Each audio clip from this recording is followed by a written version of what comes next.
Get all your residential concrete projects done the right way with the most trusted company in town. Serving Lorain County and surrounding areas, Affordable Concrete Solutions is here for all your concrete needs. Providing concrete maintenance, washing and sealing, decorative stamped concrete, driveway and sidewalk concrete removal, concrete flat work, and much more. We pride ourselves in offering the best concrete services possible and are backed by years of experience and a history of excellent service.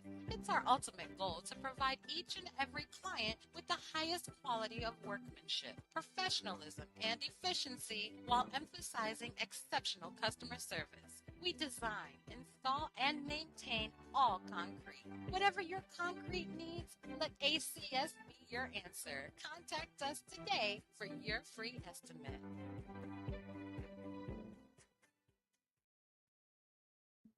This week on Talking About Balls, we're going to wrap up the Browns preseason. We're going to talk some NFC preview. And we've got a big move for the Talking About Balls boys this week on the Internot.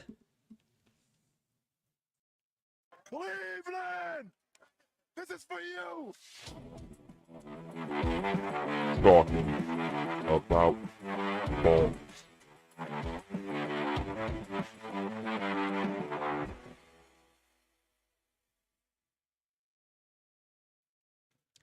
Ladies and gentlemen, welcome to Talking About Balls. We are live. We are here at Studio 2. Wah, wah. Don't get used to it. I'm here with, well, obviously I'm here with Kyle and Tim. Gentlemen, how are we doing on this lovely Wednesday? Doing fall? Great. It feels like fall outside. I like it a lot, actually. I'm a big fan. It's gonna quickly turn around and be 1,000 degrees this weekend. Yeah, I hear it's supposed to be really today, warm this weekend. Next week's supposed to be hot as hell. Today I like it. But our My kind of official weather. kicked into full time now, right? We're now officially every week.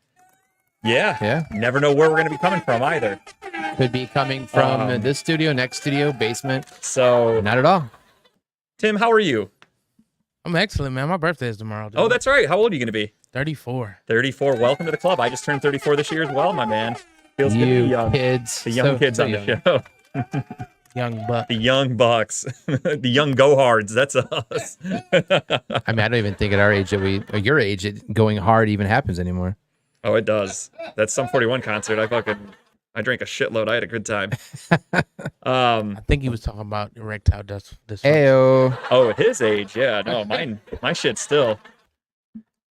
Sorry, still trying to share the show here, trying to get My through. stuff still gets harder than calculus. You know what I'm saying, Tim? You know what I'm talking about.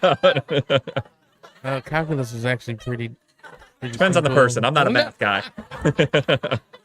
But yeah, so we have some big news here today with Talking About Balls. This is our final show at Studio 2. You like that little teaser to make people think it was our The final show ever? little pause. A little pause. Pause for dramatic. This will be our feel. final show at Studio 2. We are no longer welcome here. They have sold the rights to this building to, as you can see behind us, Spirit Halloween. They are coming in, and I mean, literally, thank God they're being quiet right now, but behind the cameras here, you guys can't see them. They're literally carrying stuff out. They're putting up, there's a Pennywise in the corner there. They're hanging up masks over there. I like this New Year's version, this year's version of the witch, because I put witches in my front yard. My issue, though, way too many Barbie costumes. Barbie and Ken all over. Yeah. A lot of pink. I mean, it's Halloween. I don't want to see pink. I don't see the Oppenheimer outfits this year. I mean, Because they'll blow you away when you see them. But yeah, we are officially leaving Studio 2. Not by choice. I want that on the record. What's up, Don P? Thank you for checking in. Fizzle. We are essentially being evicted from Studio 2. Studio 2 has been, it was great for us when we first joined Redline Radio. Talking About Balls came here, and specifically we asked for, sorry, my sandal was falling off underneath my chair there. sorry, we came here This is specifically. the show where shit goes wrong, so anything. Yeah, at least I owned it. I own when something happened on me. But yeah, we came here to Redline Sure Radio. wasn't my fault your sandal came off. Say again? It was your fault. Oh, yeah. What's up, Steve? What's up, So, Steve? What's up, Don? We came here to Redline Radio about a year and a half ago, give or take, whatever. Has it been a year? Jesus. It's been longer. We've been here. We've done a full NFL season already, and then some. We started, like, I think spring of 2022. It's just such a natural thing nowadays. I just forget how long we've been doing it. Well, forget fast because we're moving on to somewhere else. So we we came here for Studio 2. I loved the setup. I loved the desk. I felt like we were doing the Saturday Night Live weekend update. I love that. That's my favorite bit on Saturday Night Live. I literally look forward to the weekend update. Norm Macdonald was a king. Even right now, Michael Che and Colin Jost. Oh, they kill it. They're fantastic together. Their jokes are so fucking funny. I love that. I love this style. That's why I wanted to do that. And I loved this desk. Like an that we had. ESPN type thing, you know? That too. Over your corner, you talk about, you get the pictures, what you're talking about. Like, yeah. You had the vision. They made it happen here. And And it's all coming to an end. Now, there is a green screen at Studio One. I have yet to go and experience what that's like. Based on what I saw on Sunday with Loud and Local, shout out to Jeff James and his show with Lisa. It looked like they were using a green screen, which was fine, but they don't have a desk like this. We're like, you and I are big boys. We're big dudes. one of us bigger than the other, but yeah, I like that. I'm a little taller than the other direction, but it is going to be a tight fit for the two of us. Based on what I saw, they had to sit at one little table together, like damn near arm in arm, and that's going to get tight. That's going to get I love warm. you, brother, but I don't want to be like breathing. We're just getting into September. Yeah, September can get warm. I know they have air conditioning there, but it's still going to be a little hot sauna going on up there with a lot of meat in the stew, if you know what I'm saying. And we're going to be sitting there together, arm in arm. Well, you really got a pretty good producer. You know, maybe that's what I'm thinking. I'm hoping that we can work some magic. Yeah, Steve does look like a little kid next to me. Tim right here? Yes. Oh, Tim? No. Steve's talking about himself. He said he looks like a little kid compared to us. Oh. That's accurate. That's right, yeah. There he is, Dave. Oh, perfect. We're talking about our move. Yeah, so we are out at Studio 2. We had a great time since we first started. Sure, yeah. I loved Studio 2. Everything went well. And then out of the blue, I don't know what happened. Things just started going south. Technical difficulties, internet issues repeatedly that never got corrected. And I'm talking a long time ago, these internet issues started happening. They weren't just happening with our show. They were happening with Steel City Running Lates. I would watch their show, and it's glitchy and jumpy, and I would comment, and I'd tell them. Every show that's on Studio 2 has the glitchy sound in and out. Yeah. I know on the Running Late show on Sunday, they were having a lot of issues. People were telling them. So, unfortunately, the internet issue will not be getting fixed. It is just a full move. Spirit Halloween bought the rights to Studio 2. And we are moving to Studio One, and they're bringing an AT&T network. Yeah, I don't care who they could. I hope they bring in one of everybody because we need to get that shit fixed. The internet at Studio One seems to work really well, but again, we're going in with a whole new look. I won't have this desk set up. We're gonna have to sit at a table, which is fine, I suppose. We'll see how it goes. I'll be dead honest. Kyle and I are going into this with it's an experimental thing. We're gonna see how this NFL season goes. Because we don't want to stop our show in the middle of the season. And if things don't go the way we wanted and don't turn out the way we want and what we expect to do for our show, we will be relocating. Do we know where? No. Well, could it be self-produced? Could it be with another company? Never know. But changes could be made. And that's something I love doing the show. Kyle and I have a vision. Coming here and doing it here with the help of Tim was a perfect setup of that vision. And then things deterred us from being able to complete our vision. The constant issues. Deterred us. I like that. Pulling out the bigger words today. I read books. I mean, even like we got our sponsor back, BetStamp. We'll talk about it after the show, Tim. That's post-production stuff where we break down. Sit on our lap. I got to pull out the show dictionary and I got to read you everything. But we got our advertiser BetStamp. They are officially back with us. Long negotiations. Our representative left the company, so we had a new guy who was kind of swamped, and it took a little longer than we had anticipated. But we are back with BetStamp. We'll get into that in a little bit. But when we were initially with BetStamp, we would do our ad read. Yep. And what they asked for was that I tell them what time on the show we're doing the ad read, and they would go and listen to it.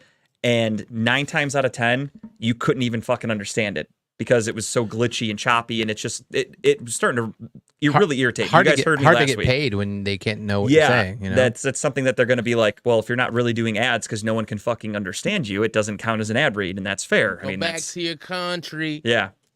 So I wanna reiterate, we're going into this new move to Studio One with an open mind. It's a longer drive for me too. It's a much longer drive for Kyle, who is already making a pretty good drive in. I just want to put that on the record. Yeah, he is not that excited about this move, and I can't say that I blame him. We really like being here at Studio 2. We love downtown Berea.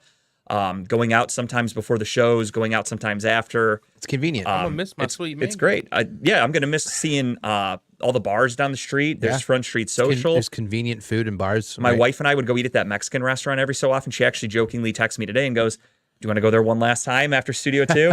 And I joked, I'm like, well, the show's moving. I'm like, we still live 10 minutes away. Like, we could come to You're this never Mexican coming back place to whenever. this area ever. Never. I love it out here. My friends literally live around the corner, the ones that we golf with all the time. They live, their house is, honest to God, next to the gas station over there. So You golf all the time? No, don't get him started. I haven't golfed in a couple of weeks now. I'm not happy. I'm golfing on Monday, though. That's booked. I golfed Monday in my league. Shot a 44. Felt pretty good. Not bad. Yeah, speaking of that couple, we were supposed to golf with them last Sunday, and then they had to cancel at the last minute. So now we are golfing Monday. Golfing Saturday at Bunker Hill Golf Course down in Medina. Okay, I'll be at Mastic. On Monday. That's the 9-hole course, right? Fuck if I know. I think so. I think it's only No 9 idea. holes. I think I'm gonna be recovering all Monday. I'm going to be extremely hungover. It's going to be a very drunk weekend. I think Sunday evening I am going to officially be playing Edward 40 Hands. We will talk about that on the next episode, which will be Wednesday because we are moving weekly. Against Joe. Yeah. Nice. We're just going to do it for fun. We've always wanted to do it, and we figured, fuck it. We have Monday off. Let's hang out and get drunk, buy some 40s. So we will be playing Edward 40 Hands. But yeah, so officially starting this Wednesday, we will be doing our first show of the season, which will be our normal NFL heavy show. We're going to do our predictions for the season. We're going to do our picks, our official picks start. We haven't even thought of a punishment yet. I've been so fucking busy. I'm so glad that it's back. But we have punishments we have to clean up. We have a lot of punishments we need to clean up. But is it self-imposed punishments that we're going to Studio 1 now? I mean, is that fair? Yeah, I feel like that cleans the slate. I feel like it's both punishment for both of us. So no, I will say that, we put a lot of trust. If you want to get your hand on that beat button, I put a lot of trust in a Mr. For one of the punishments that involved getting tattooed. I remember we were trying to set that up and shit to bed there. I kept asking, and of course, like Tim's hotspot box, some things just don't get delivered. So that didn't happen for me. Yeah, though, I'm throwing that out there, Tim. You were way too fucking nice yesterday. If somebody screwed me out of doing my show, they're gonna fucking hear about it. At any rate.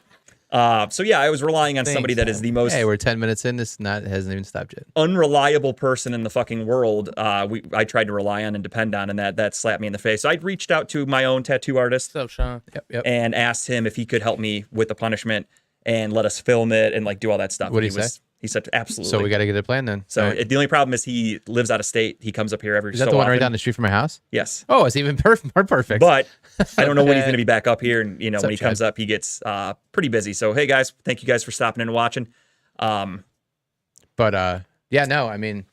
So we got some punishments. I'm excited to get the thing going. Tim's going to officially be participating in a full season of picks, which is great. Which is amazing. Tim is going to be participating in the full season of picks down here. My little Tim. He's like a paperweight desk item right my here. little buddy. He's just sitting here. I'm an emblem. He is the one thing we told the Spirit Halloween workers they can't have. They wanted him, and we said no. But yeah, so we are making the move starting Wednesday. We're going to be doing our show from Studio 1. Again, we are professionals. We embrace change. Onward and upward is my motto. We've obviously had a lot of issues and difficulties with this show. I got mine out first. And yeah, no, I haven't really burped in a while. Well, I mean, I came in tired, and you said we're getting fucking pumped up for this show, so I'd been chugging a Red Bull. Ever had a Red Bull? A Red Bull? Drink a Red Bull? Go really fast. I'm always pumped up, though, when it comes to doing the show. My energy comes out during the show. I don't think I've ever had an episode where I'm, slacking. I don't think. If I do, call me out. But you fucking slack. Yeah, we're making this move. I'm nervous yet excited. More so, I'm just excited because the football season's starting and we get to do our normal show. We get to have a good time. Betting is going to be back. So much fun shit. I'm excited for football. We also got another potential sponsor in the works. I want to email him and to get out there and meet with them sometime in the next couple weeks here to get that going and do a live from there and then maybe bring him on as a sponsorship. But we still haven't done what we wanted to do, which is go to some breweries too, which fall time is the best time to do it. So we can probably absolutely. do that too. I've reached out to somebody for a live remote episode. Kyle's doing the same thing. I know that's something that we both really want to do. Yeah, different places. We were doing those a lot with Redline, but like the internet, everything went south. We stopped doing remotes. It's We like did it's one- like the dirt's not completely on the grave yet. We're still putting it on top right now. Yeah, no. The body's still kind of warm. I still see the casket, so we still have more to go. Yeah, we did a live remote at Dynatech. We were doing live shows from Lucy's, and then everything died. I don't think anybody's done a live remote in a first show in a long time. We need those back. They're fun. Everybody likes doing They them. drive people. They bring people out. They do. They get excited. People really like coming out to shows. So I guess, again, the talking about balls boys. That was a tongue twister. We see the writing on the wall. We understand now that this is a Literally and figuratively. yeah. We see the writing We on the see wall. the We writing see on the the wall. banner on the wall. We got to start doing some shit for ourselves. I guess we got to really take charge and do our own thing because things just don't get done.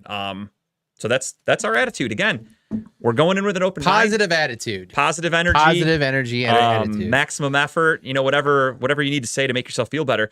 We're going in like that, but at the end of the day, behind the scenes, we are going to do what's best for us. We're going to be looking around and we're going to be seeing things and doing things that we think is best for us. Because at the end of the day, that's all we got. That picture, the thing I sent you a week ago in North Homestead, I reached out to he's going to get back to me sometime next week. He's out of town, so Okay. he wants to give us a tour of the facility. Always down for a tour. So there you go. So with that being said, that's our news. But with bad news comes good news, and that good news is, of course, we are back with BetStamp. Everybody, things are a little different now. There's no more code balls, which I loved doing. That was classic. Amazing when you tell people to go to BetStamp. Are we going to put the link in the chat? Yeah, if Tim We can, probably should do that. I was gonna make a post about it after the show. But I mean, we should put it in there now while we're going. Tim, if you don't mind, if you want to do that, you're more than welcome to. What we have here, and Tim's going to show it up on the screen here. We have a link from Sign Up Expert, which is from our BetStamp sponsor. And you go there, and this is for anybody that wants to gamble. If you like sports gambling, use Tim just this. spammed ourselves. I love it. We're going to get kicked off. We're going to kick off Facebook. Zuckerberg's coming after us. It's on every link. Oh no, errors. There it goes. There No, it I'm just goes. kidding. No, it's fine. I like it. But yeah, you guys can go to this link, look at any of the websites or apps that are going to be shown, and if you don't have them, it's going to tell you what bonuses they're offering because a lot of these places are still offering crazy amounts of bonuses. This is going to tell you how degenerate you are. If you have every single one of them, then Which, truthfully, when BetStamp reached out to us, there were multiple that I did not have and I'd never even heard of. Like the number one here in Ohio, Betfred. Never even heard of it until they. Is until they Betfred came really to us. number one in Ohio? Shows it right there. I can pull it up. Really? They don't see it, but here it is. So There we go. So that's the site. That's what you will get to. If you use our link that Tim just put out there, and again, I will be posting it later. So that's going to get you to our official Talking About Balls sponsored setup where you can go on there, and that's our logo up top. It's kind of, he hasn't fixed it yet. We sent him a new picture, so they got to work on that, but we'll get to that another time. But yeah, Betfred, PointsBet, BetMGM, BetRivers, Bet365, DraftKings Sportsbook, FanDuel, Tipico, they've got them all. If you don't have any of these apps, again, use our link here, and it's going to get you whatever bonus it says there on the right, which again, bet $5, get $100 in bonus bets. Can't beat that. Deposit $50, get $150 in credits. FanDuel just throws money at you. They love it. So does DraftKings, honestly. Look at that. Get a deposit bonus up to $1,000. MGM dropped a lot of bonus bets today. Bet365, $1 to get $100 in bet credits. You can't beat that. Literally, you could spend like $50 maybe, and Go bet that the Guardians are going to lose, and you're going to get $100. I mean, it's pretty I simple. don't know. Did you say they won today? Yeah, I know. I'm just trying to make a In joke. extra innings, I actually didn't. To show you how little I've been paying attention to the Guardians, I didn't even know they were playing. Really? I was scrolling through Twitter and I saw Cole Calhoun or whatever the fuck his name is hit the go ahead home run, and I'm like, when was this from? And I'm like, oh, this just happened. I had no fucking idea they were playing today. I honestly forgot they were playing too until the morning show. I think it was yesterday or today. It was talking about 81 gets the win or whatever. They were talking about for the division. Yeah, I'm like, that's pathetic. Yeah, no, it's accurate though. But yeah, so if you guys want to click that link in there and sign up for any app that you've never used, that goes a long way for us. That is how we become bigger influencers with BetStamp. Billionaires. We need people to use our link and then download the app and open the account from our link. That's how we get registered and how they know that it's from us. So instead of using the code balls like we used to on the app, Just click that link. just click that link and you're good. And then of course from there, that's when you can download BetStamp, and BetStamp's going to tell you because now you're going to have 10 different fucking apps to choose from. So BetStamp's going to tell you which app to go to. So do it to it. Check it out. Again, it's super easy, guys. It's self-explanatory. If you've ever downloaded one betting app, this is the way to do it. We haven't explained what BetStamp is in a while, though. No, It's been a while. BetStamp is the Trivago of sports gambling. They are going to see all these apps right here, it's going to show you the odds for every one of those apps on whatever bet you're interested in. Let's say, hypothetically, you're looking next Thursday. NFL season starts. Oh, I can't wait. Detroit My Lions, nipples are so hard right now. Kansas City Chiefs. What's the easiest bet in sports? In football? Kansas City Chiefs. Anytime touchdown, Travis Kelce. Yes. That is easy money. And he tears his ACL next Thursday. They are going to show you the odds for whatever, for which Not which Nick site Gilbert. has the best odds. No, Sorry. I didn't say it. I love Travis Kelce, Cleveland's finest. So let's say hypothetically here, I'm looking at the screen. Bet 365. Let's say they have Travis Kelce anytime touchdown at plus 200, and you're like, okay, that's not bad. And then you're like, boom, BetMGM has it at plus 250. Like, all right, I'm going to go with them because I can make more money for the same exact bet that I was going to do anyway. So it's great. BetStamp will tell you everything you need to know without having to open up every app. Every time I open up the apps, they make me sign in. You got to put in your little code. You got to do all this shit. On BetStamp, it's just quick. And look at last it, year, boom. there were some bets that were plus 200, plus 300, but then minus 100 on a different site. And like, if you didn't know that by looking at BetStamp, you wouldn't know that you're going to get more money out of your bet going to this site over this one. It might be a site that you don't use often, but if you're willing to put $10 on this bet in MGM, then go put it on in PointsBet and get more money back and take the money out and move it back over to MGM. If you have one favorite one, just use options. Especially if you like doing parlays. Like, I love parlays. Oh, I love parlays. So for me, I'm looking at every advantage I can get. And if I look at one app and I'm like, okay, they're showing me that I'm going to get an extra $50, let's say, if I win this bet by using this app, and I don't win it using this app, then I'm going to go with the one that's going to win me the extra 50. Because if I'm making the bet anyway, I want to make as much money in return. It doesn't change my picks. It's just going to make me the most profit. So that's one thing maybe we could, as influencers to BetStamp, we could put a recommended feature in there. I want BetStamp to eventually allow us to build our own parlay through the app, and then it tells us what site to put that parlay into to get more bang for our buck. We are in talks with BetStamp for a lot of good things going forward, possibly some merch, stuff like that. So we're going to be very heavily influenced with BetStamp. So get used to hearing about them. And again, use the link, open up these accounts, get your free money. Again, bet $1 on Bet365, you get a $100 in bet credits, and any money you win from that $100 in bet credits is real cash that you can keep as long as you win. This is literally free money, guys, if you make some smart bets. Free money. And with the football season getting ready to start up next week, there's no time like the present to sign up and get all this free shit, and you can bet your ass off. Don't even next have week. to wait till next week. You got college football full swing this weekend. If you're really feeling frisky, you've got college football this Saturday. You can fucking line up a mega parlay. Next 5 nights in a row, college football every night. You could win some huge money, and it's not going to cost you hardly anything. Again, bet $1, get $100 in bet credits. So if you bet $100 on a crazy parlay this weekend in your bet credits, it costs you $1 because that's all it takes to get that $100. So do it. Go there. Use that link Tim just posted. I will be posting it later on our Facebook page and blasting it all over the internet. But we're really happy that BetStamp is back in our corner, and we're excited about that. That's something awesome for us. And again, little things for talking about balls, little victories for the balls boys. Little small ball victories. We got it. Small ejaculations. Small money shots for everybody. It's not the size of the ejaculation, Tim. It's what it does for you. It's like confetti, just shooting everywhere. We love it. We call it a party popper is what we call it. So yeah, BetStamp is back. We are excited as fuck for that. I'm not gonna lie to you, I'm tired. You look tired. I am very tired. I've had a draining few weeks. Speaking of party favors. Yeah. After our last episode, obviously I was not happy, as you guys could tell from that spot on the show there, and I was being dead honest. You were sad I wasn't here. I know. You took all the anger out. Really, I unleashed hell. I don't know who heard it, though, because the internet kept going out, so nobody was actually watching. But I unleashed hell.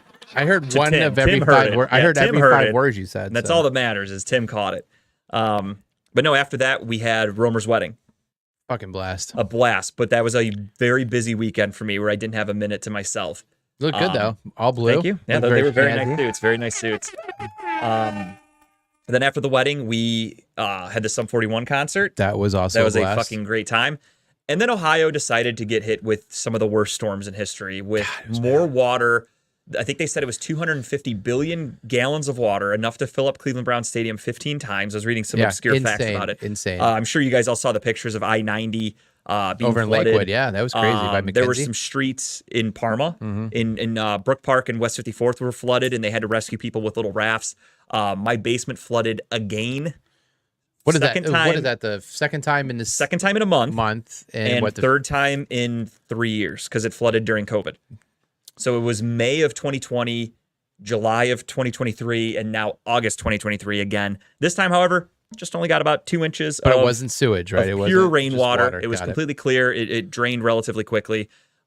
Still not happy. No, but yeah. But Tara and I, we are so fucking good at it. We were super prepared. We had everything lifted off the ground. We literally lost nothing. Everything was in the air. So all it was just clean up, and that was it. And moved on with life. Yeah, we're You're done. professional basement drainers. We really are. We actually have the city service department coming tomorrow. They're going to put a camera snake down into our utility drain and our shower drain, and they're going to check and see How many phone calls did it take to get some reaction out of that? None. There was one call. They were very quick about it that's because good. the whole city's been doing it. They came and did my neighbor's yard, or they checked his stuff with cameras 2 days ago. I was looking at it today when I got home from work. They were doing a house across the street from me. So what do they find in your neighbors? You find out? Yeah, so they found out that there are tree roots That's in his yeah, pipes. okay. And there's reason to believe that's happening with mine as well because I have that big tree in my tree lawn. yeah. So if they say we got to cut this tree down, get it the fuck out of there. I don't care. Take it. There's a lot of that's usually the reason for a lot of people's flooding in their basement. My grandparents, when I lived with my grandparents, we lived in the basement. My parents and my sister, and like my PlayStation was floating around. Oh no, you flooded like that, dude. Yeah, That's it was- so fucking bad. And it comes up so fast. Like Yep. it's nothing you could do about it. We like you said, the cleanup sucks. You lose a lot of stuff. When we got flooded in 2020 during COVID, I was not prepared for that. Yeah. I was not expecting that to happen. I didn't know that was like a thing.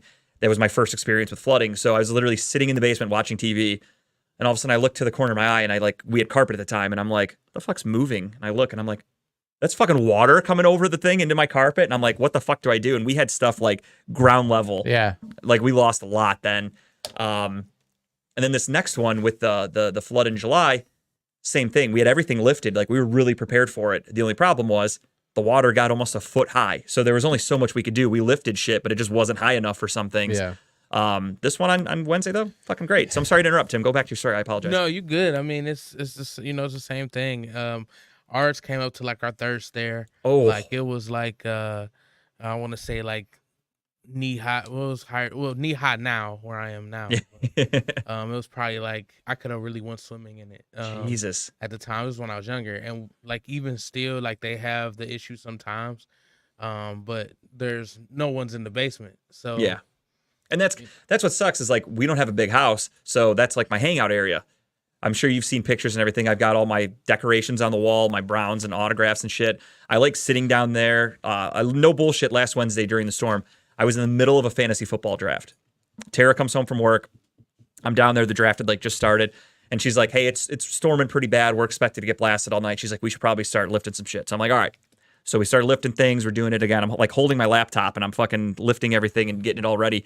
And I did see the photo of you having. I was wondering what you're doing because the one photo Tara put online or in one of her stories I'm holding my laptop. was you in the background. I'm like, is he like taking pictures of damaged products I was already? having Like a getting fantasy football prepared? draft. Okay, that makes sense then. So It's like multitasking. because again, I'm Justin. used to it at this point. So Yeah. the flood is like whatever. I threw on my rain boots and I fucking stood there and I told Tara, I'm like, if she was asking me to do something, I'm like, give me a second. I got a pick here coming up, and I would just draft really quick. about to start calling you Noah. I am, dude. I wish I could part the seas. That's the one thing is there was a couple spots I was That like, was water, Moses. get away. Oh wait, I don't read the Bible. I don't know. They're all the same to me. You want to see it? Noah, Not to get off Moses. on the tangent. You want to see some of those uncomfortable people? It was the church we had to be in last week. It was weird. I hate being in churches. It's a little stuffy in there. The one cool thing was when I went there for the rehearsal on Friday night before the wedding, the guy was like, all right, anybody that's not Catholic, he's like, when you come up here for take communion or Yeah, whatever, yeah. he's like, just cross your arms and like do a little thing. So I'm like, oh, I do the Misfits pose because that's what the Misfits thing looks like. So I'm like, all right, I can do that. I thought you was I Bewitched or I Dream a Genie. I mean, yeah, just I wish I wasn't here. I just went up there, did that, and I fucking skedaddled away from the dude. Because the last time I was at a church that they were doing communion, my niece was getting baptized, and I didn't know what to do. They were just like, everybody come up and like do this. So I go up there, and the guy's like handing out the little cracker thing, and I just took it, and I'm like, thank you. And I walked away, and Tara's like, you said thank you to him? I'm like, what the fuck else do you say? He gave me, sorry for having manners. I don't know. Christ checks is what those things are called. Thank you, Father. I don't know. Yeah, I don't know. I guess they say like, you say amen or something when You they should hand have it to been like, You should have said Gesundheit. no, He you didn't- should be like, Jesus tastes good. He didn't put it in my mouth. He just handed it to me. So I just walked away and like ate That's it. the first time a Catholic priest ever put it in your mouth. Yeah, no, I was an adult. He wasn't interested. But he handed it to me and I just said, thank you. And I walked away. And Tara We was just like, lost our religious potential sponsors in the show. I am okay with that. So church is pulling out. I was gonna say, so my shit story for Tuesday. It wasn't bad. Obviously, I didn't flood, but Oh, you mean Wednesday? Wednesday night. Yeah. So we're laying in bed. It's like midnight, 11:30 midnight. Jess had just taken like a melatonin like a half hour early. I'm like falling asleep in that first stage of sleep where I'm sleeping, but like I'm not deep sleep. Yeah. And then I hear like the lightning, and then like the TV turns off, and just like shit, the power's off. And we've never lost power at our house longer than maybe 2 minutes. It Yeah. will go off and kick back on. It's pretty impressive, the grid. I will say the one thing for Brook Park, at least for me, Yeah. we flood, but we've really never lost power. So it's- that's one knock on So wood. I like- wasn't too worried about it, but then when it stayed off longer than that minute, I'm like, fuck. So I have This a isn't sub good. pump in the basement. So I'm downstairs and I don't have a battery backup yet. Yeah. I bought one, but I don't have it installed yet. But I bought it while I was in the basement shoveling water out. So I'm downstairs and I see the water running in from the big drain going to the sub pump. I'm like, oh shit, it's going. So I'm like, fuck it. All right. So I'm down on my knees, I'm bailing water out, dumping into a bucket, just dumping in a thing. We're doing that for like an hour, right? Trying to stay ahead of it. And it starts slowing down because the rain came and went quickly that night, Yeah. right? It came through pretty quick. Yeah, so you're talking about Thursday night. Yeah. Was it Thursday night? Yeah, it was Thursday night we got yeah. the second. Yeah, Wednesday hit. we were fine. Nothing. Yeah. Wednesday, Wednesday was, was fucking bad. Thursday There was night so much rain when that for us. storm came through, like 72 mile an hour, just zapped through Cleveland. That's when we lost power. So then, like, we were doing that till like 2:30 in the morning, and then finally, I just said, "Fuck it, I'm not going to keep doing this all night." And then finally, the water raised enough where it got to the drain itself or the pipe itself, and it stopped, like it leveled out. So it wasn't rising anymore. So I'm like, all right. So I slept in the basement. I got up like every 15, 20 minutes. So I get maybe an hour of sleep that night. Yeah. Still no power, nothing. I go to work the next day. My phone died. I thought I overslept, got up, went to work. I'm coming home finally like 1:30, 2 o'clock. And finally I get home. I see the trucks working on it. So what happened is a tree fell down on some lines, blew a That'll happen. transformer out, knocked our entire development out. Like all So your grid's still good. It was just a freak thing. It was just horrible. So then, so Yeah. it finally came back on after 14 hours of being off. It was insane. But Yeah. my heart's like this. And you know, my basement's all concrete mostly. Yeah. I wouldn't But you lose guys have much, a nice hangout section. but it's and drywall. yeah. So water gets to drywall, Yep. goes up drywall. You have to rip it out and replace it. So I'm like, Yep. fuck this. Like, I don't want to worry about this. But yeah, so we're good. No flood, no nothing. But still, it made you think. While I'm sitting down there, I'm like, fuck, I have to order this backup thing. I have to do this. I have to do that. Oh, yeah. I'm like, just planning for And future problems. You That's know? the funny thing is that, like, for us, again, we're professionals at this point. So we had our couch, the legs of the couch, we had it on. We took some pots and pans from upstairs, flipped them upside down, lifted everything so nothing was on the ground. It was fucking cool. Yeah. As soon as the water started coming up, we were very calm. We actually bought these sensors that go off and they alert our phones if there's water detected on them. So we literally got those started, put the batteries in them, set them down, and within 10 minutes we started flooding and they started beeping. So they work. So that's nice. And then I immediately called my friend Dan, who helped us last time, and I just said, hey, do you have that pump? And he's like, yeah, feel free to swing by to grab it. Like, I'm not home, but it'll be there waiting for you. So Tara went and picked that up. We got everything. The water never even got high enough to where we needed that pump, but it was good to have it. And Yeah. then the only thing that sucks, though, is the anxiety because we flooded. I stayed up for a while. I cleaned as much as I could that night because, again, it was just rainwater. So I was like, whatever, I'll come home tomorrow and Yeah. do like the deep cleaning. But for right now, just get everything down the drain. And what you don't want is water just sitting on. And then we had stuff. fans Yeah. going and Yeah. everything too. But the other scary thing was it didn't stop raining. Yeah. So it's not like it rained, flooded, and then stopped. It literally rained all fucking night and then the whole next day, basically. So I didn't sleep that night. I went upstairs, tried to lay down for bed, and I'd maybe sleep for 10 minutes, and then I'd wake up and I'm like, all right, I can hear outside it's still raining. So I'm like, I'm gonna go downstairs and check the basement again. Yep. Never flooded again, but it was just in the back of my mind. I'm like, it's gonna flood again because it won't stop fucking raining. Probably So- having nightmares about that. Dude, 100%. Like, I'm not It's a kidding true you. anxiety. Like, Yeah. I lay there and I'd like close my eyes and all I can see is water coming up from my drain. And I'm like, I should go check. And I would just roll out of bed. It's a true anxiety because when we lived at our condo in North Olmsted, we flooded 3 times, but it was due to pipes breaking in the wintertime. And the one time we had to break through our kitchen, it flooded our house for like a good 6 straight hours. This was like a water pressure, power washers spraying down into our kitchen. It flooded our entire like kitchen living room, and we couldn't do anything about it. Yeah, we there's nothing couldn't you turn can it off. So anytime we hear dripping water anywhere, like Jess, my You- wife, you get, like, you have like an anxiety PTSD. PTSD flashback. You're like, what is that? What's going on? You know? And then Thursday, same thing. I was like, all right, I'm going to be a fucking wreck because these storms are supposed to hit at like midnight. And it looked ugly on the radar. So I'm like, here it comes again. So same thing. I didn't fucking sleep. And then I'd say about 2 a.m, the storm was gone. It stopped raining. And I slept like a fucking baby till 6 a.m. for those 4 hours just because I was like, we're not going to flood. The rain's gone. I'm like, we made it. We survived. So I fucking passed out. I slept like a baby. Man, that stuff definitely sucks, man. It's terrible, dude. Like I said, that was the basement was our area. That was our living space. Like the floor I couldn't was imagine where I that. slept, so when we bought our house, it was God. just concrete down there on the floor. So we put carpet down. We remodeled, did a lot of shit, and we lost all of that during that first flood. And I believe, if I'm not mistaken, the insurance company came by and they actually had us at I think $15,000 in losses, but our insurance maxed out at $5,000. So the guy's like, I feel bad. This is the most I can give you. Here's $5,000. And then when we flooded again in July, same thing. We went through insurance. The guy looked, we wrote up everything, and he's like, all right, here's another $5,000. Did you get $5,000 for this last time? This time we're not even going to claim it because we don't want to raise our rates because nothing happened. Like, it didn't cost anything. It's not worth it. Still, man, it's scary. But yeah, no, it sucks. Like now, literally every time it rains, I get there's an anxiety in me. I hate it. So when are they set to come out and scope your pipes? Tomorrow morning. Nice. They'll be there first thing in the morning. Nice. So we'll see what happens. Go from there. Do I think it's really going to help? No. Well, I mean, if they can get the roots out and put new pipes in, that will help for sure. I mean, if that's the case, then you dig what they'll probably do is rip off the tree, take all the roots out, break up all the old, because it's probably all that old clay pipes, and probably replace it with fucking cracked if that's what it PVC is. piping or metal piping, and then put it out to the ground. So that'll help drainage 100 times. Yeah. Fingers crossed. Here, we'll see what happens.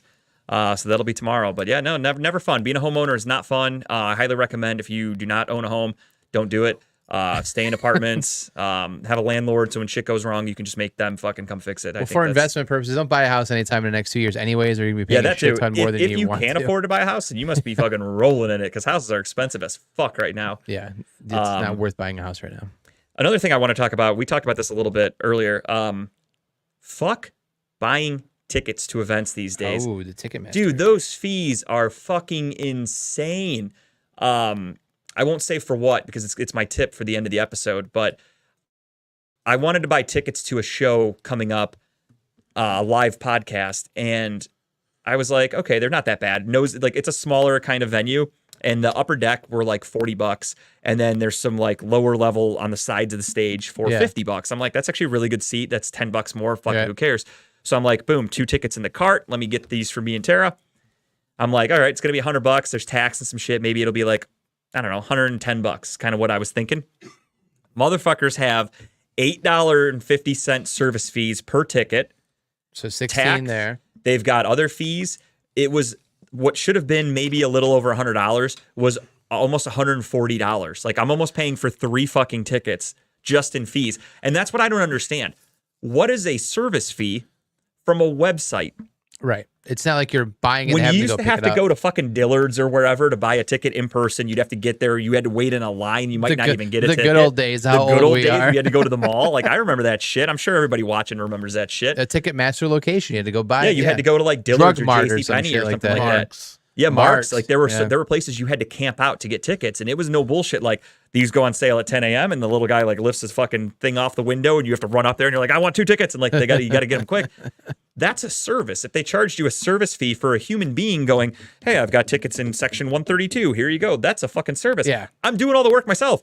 I'm literally looking at every seat in the venue, clicking it to see how much it is, where it's at. I'm doing all the fucking work. What service are you providing me?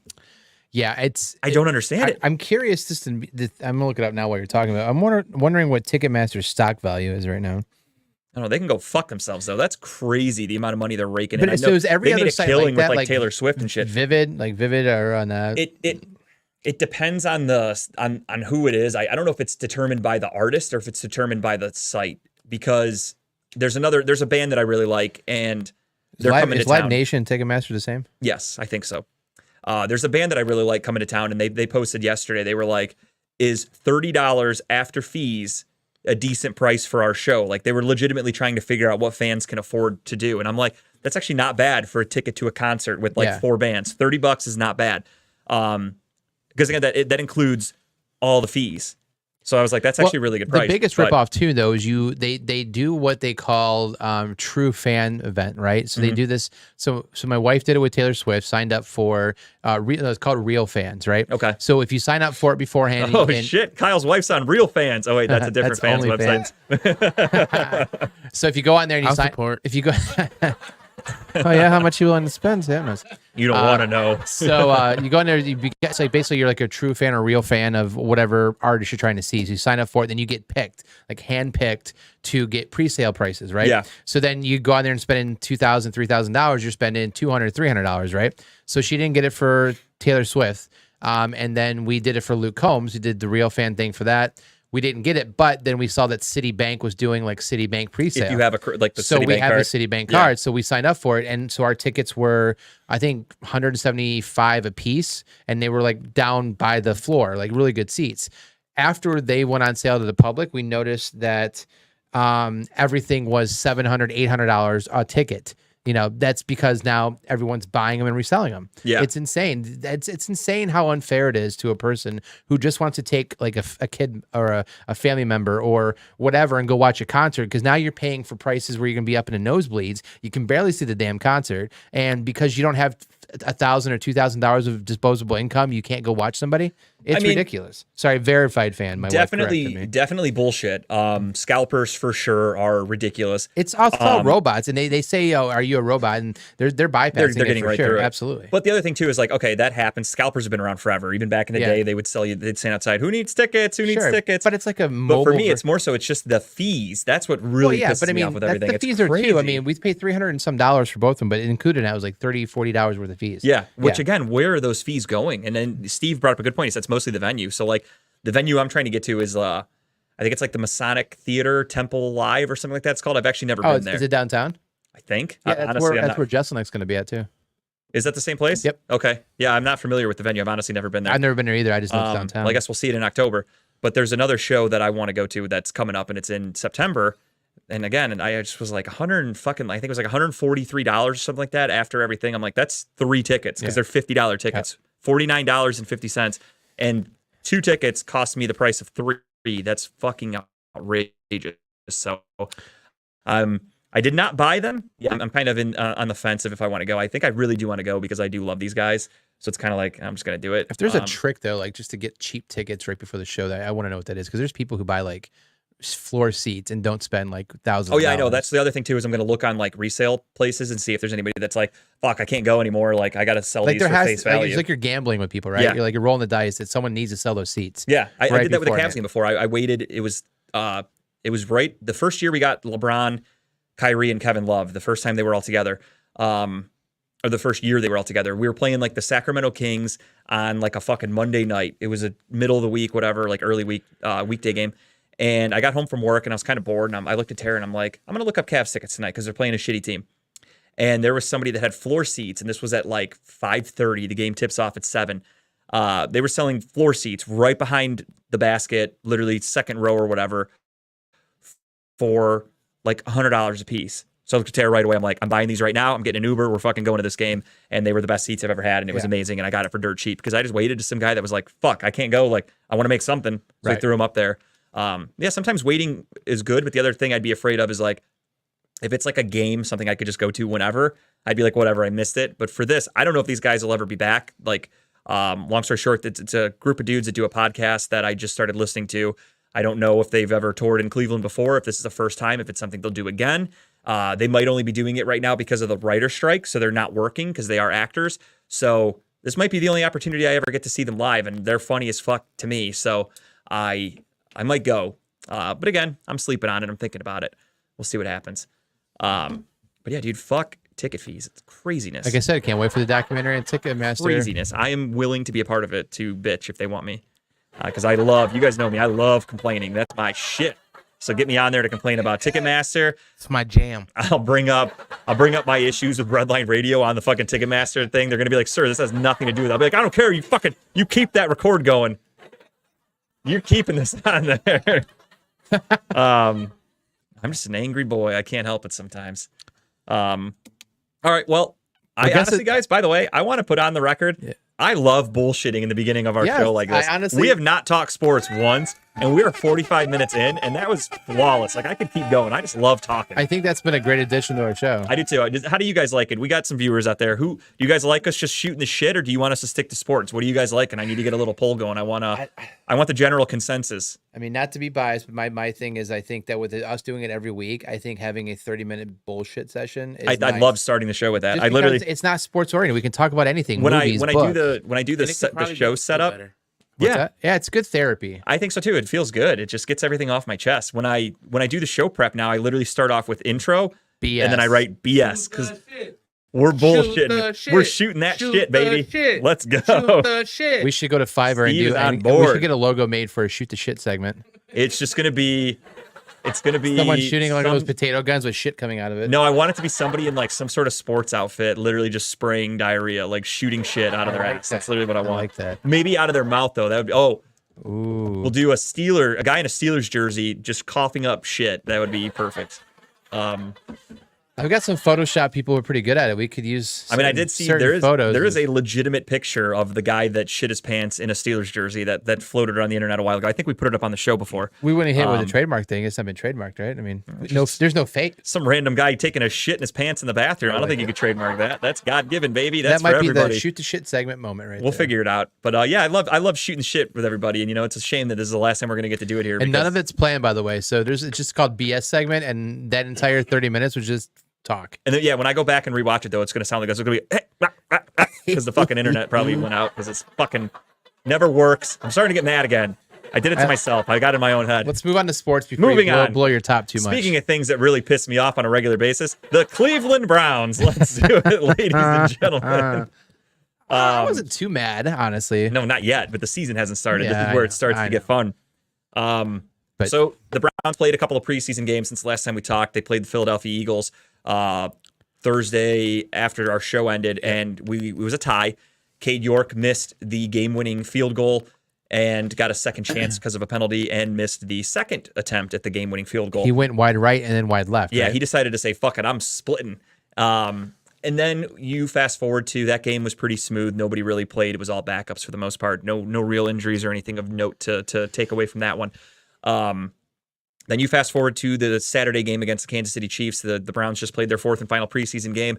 A lot of starters played. Nick Chubb, Myles Garrett, and Joel Bitonio were the only three people that did not play. The untouchables. However, one guy that gets a concussion every time someone breathes on him got another concussion. I can't believe that he played. Denzel Ward should not have played in that game and immediately got a concussion, which a guy who now has his fourth career documented NFL concussion, there's a good chance he's not going to be ready for week one. Like, this is something that's going to take weeks to recover. You got to get out of concussion protocol. We got Emerson back there. And then Joe Burrow just got cleared to practice. He's back at practice today, so he will more than likely be playing against us in a week and a half here when we play. And we might be without our best corner against one of the best passing offenses in football. Is he the best corner we have? No question about it. I mean, it's close. I think Newsom and Emerson are pretty good fits. Newsom, there's a chance Newsom won't even be on our team next year. That's not true. That's not dead going serious. He's already been demoted. There's a chance that Ward won't be on our team next year either, so it's fine. There's a chance Ward might not be alive next year at this rate. He keeps getting fucking hit in the head. We can't say that stuff on the show. Things happen. That's science. I have nothing to do with it. That's him and his own fucking the way he tackles. I have nothing to do with it. I aside from the concussion though, I thought the defense looked good. No, overall everything looked good, but not just his concussion. We had so many injuries. We lost our linebacker, Jordan Kuchinik, or however you say his last name. It's Polish as fuck. There's like Z's and Y's and K's and C's, and it just doesn't make sense. Pierogi. It does not sound how it looks, so I'm not even going to bother. But he was going to be probably one of our I don't think he would have been a starter, but he would have gotten some good minutes. Good rotation. Special teams, top guy for our special teams. He, I think, tore his MCL or something. I believe he's out for the year. On his first return, after coming back from a torn Achilles last year in practice that cost him the entire season, his first actual game play with the Cleveland Browns, Jakeem Grant tore something in his fucking leg. He's out for the year also. He's done. There's no chance is not he'll meant to ever play football, I don't think. Yeah, his career more than likely is over. It's unfortunate, but that was a huge bust. Then you go to the first field goal attempt of the game, or was it the extra point? I think it was an extra point for Cade York, where he got fucking blasted. Yeah, it was an extra point. he got rocked, and I thought, oh fuck, they hurt Cade York. Like, who saw hurts a that. kicker in the preseason? I saw it go down. I'm like, yeah, I signed up for the party still on Saturday. And I was like, yes, we don't have to worry about cutting him. The He's fucked gone. up thing was that he missed the kick. Like the getting hit had nothing to do with the kick. He just fucking missed it. So he shit the bed again. And then towards the end of the game, he came back, game on the line. We're down by like 1 or 2 or whatever. Game-winning field goal attempt. And it wasn't even a far field goal. No, it was pretty simple. He fucking got it blocked and was no good. And the Browns finally said, get the fuck out of here.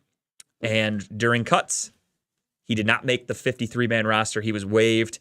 Did you hear what happened with all that? Yeah, we tried to sign him, and he They asked.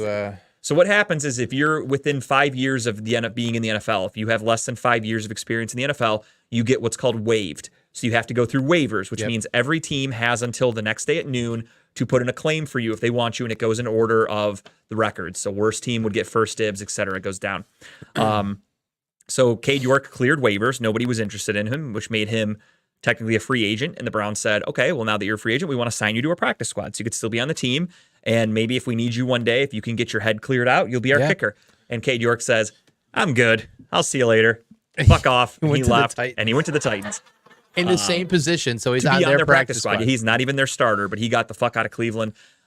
He played at LSU. Maybe he just wanted to go south, and he wanted to go closer to home. I don't know where he's from, but I think the change of scenery is good. It just didn't work out. I really liked Cade York. I wanted him to come back to succeed. bite us. He'll hit some like 55-yard field goal on us that would beat us at some We point. do play them, I think, like week 2 or 3.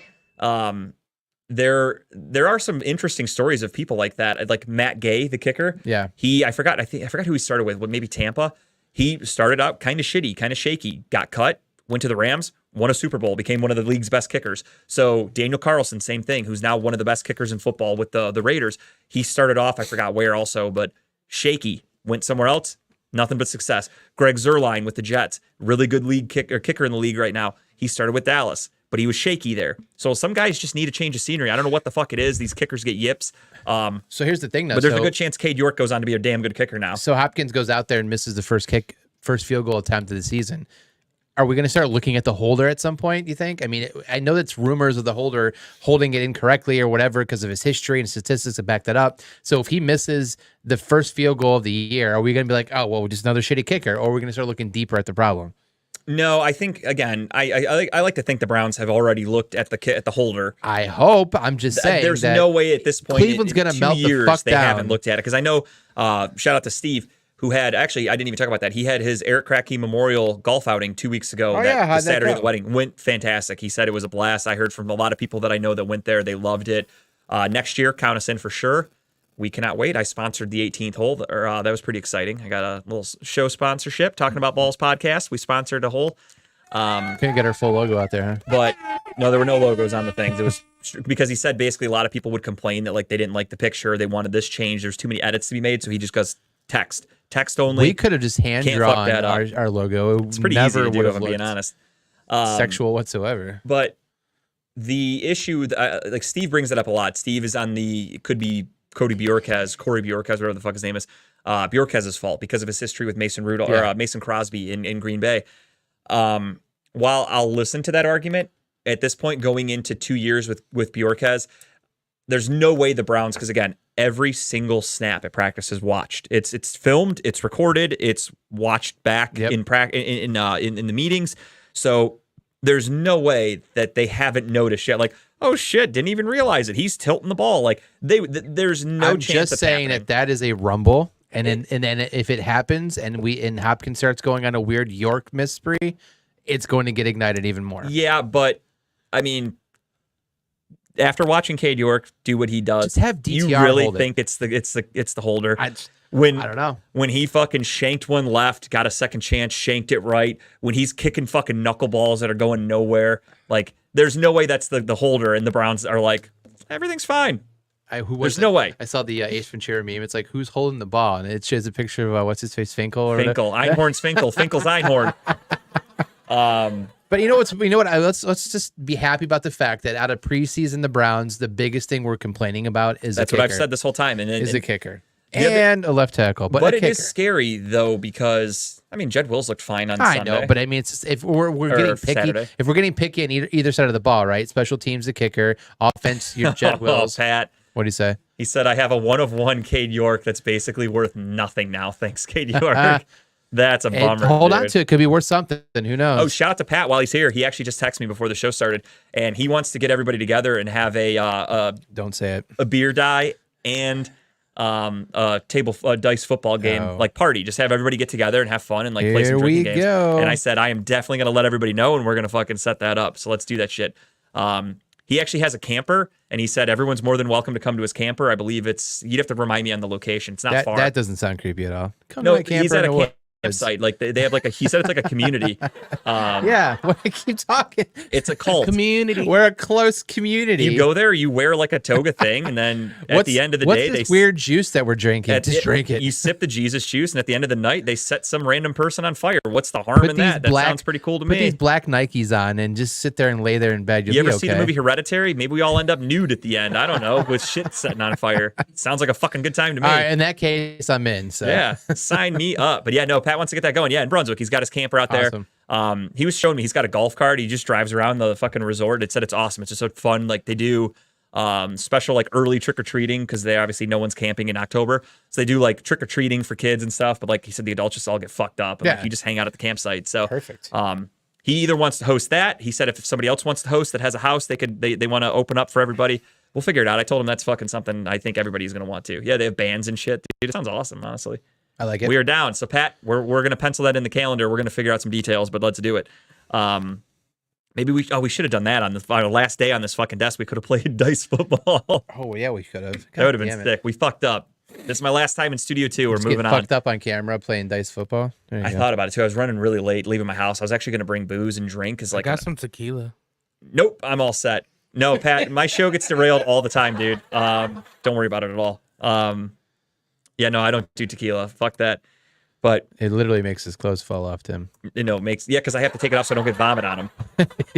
It's tequila. So Cade York was waived. The Browns did trade a 7th-round pick, I believe, to the Chargers. 2025 for, 7th round pick. Yeah, 2025 7th-round pick for Dustin Hopkins, who's our kicker. He's a veteran. He's been in the league like 10 years. He's bounced around from team to team. He's About got what, 87, 90%? He's 85, overall, 90? he's Yeah. upper 80, something like that. So he's not a bad kicker by any stretch. Much better than Cade York, who was 75% last year. Literally the worst kicker in football.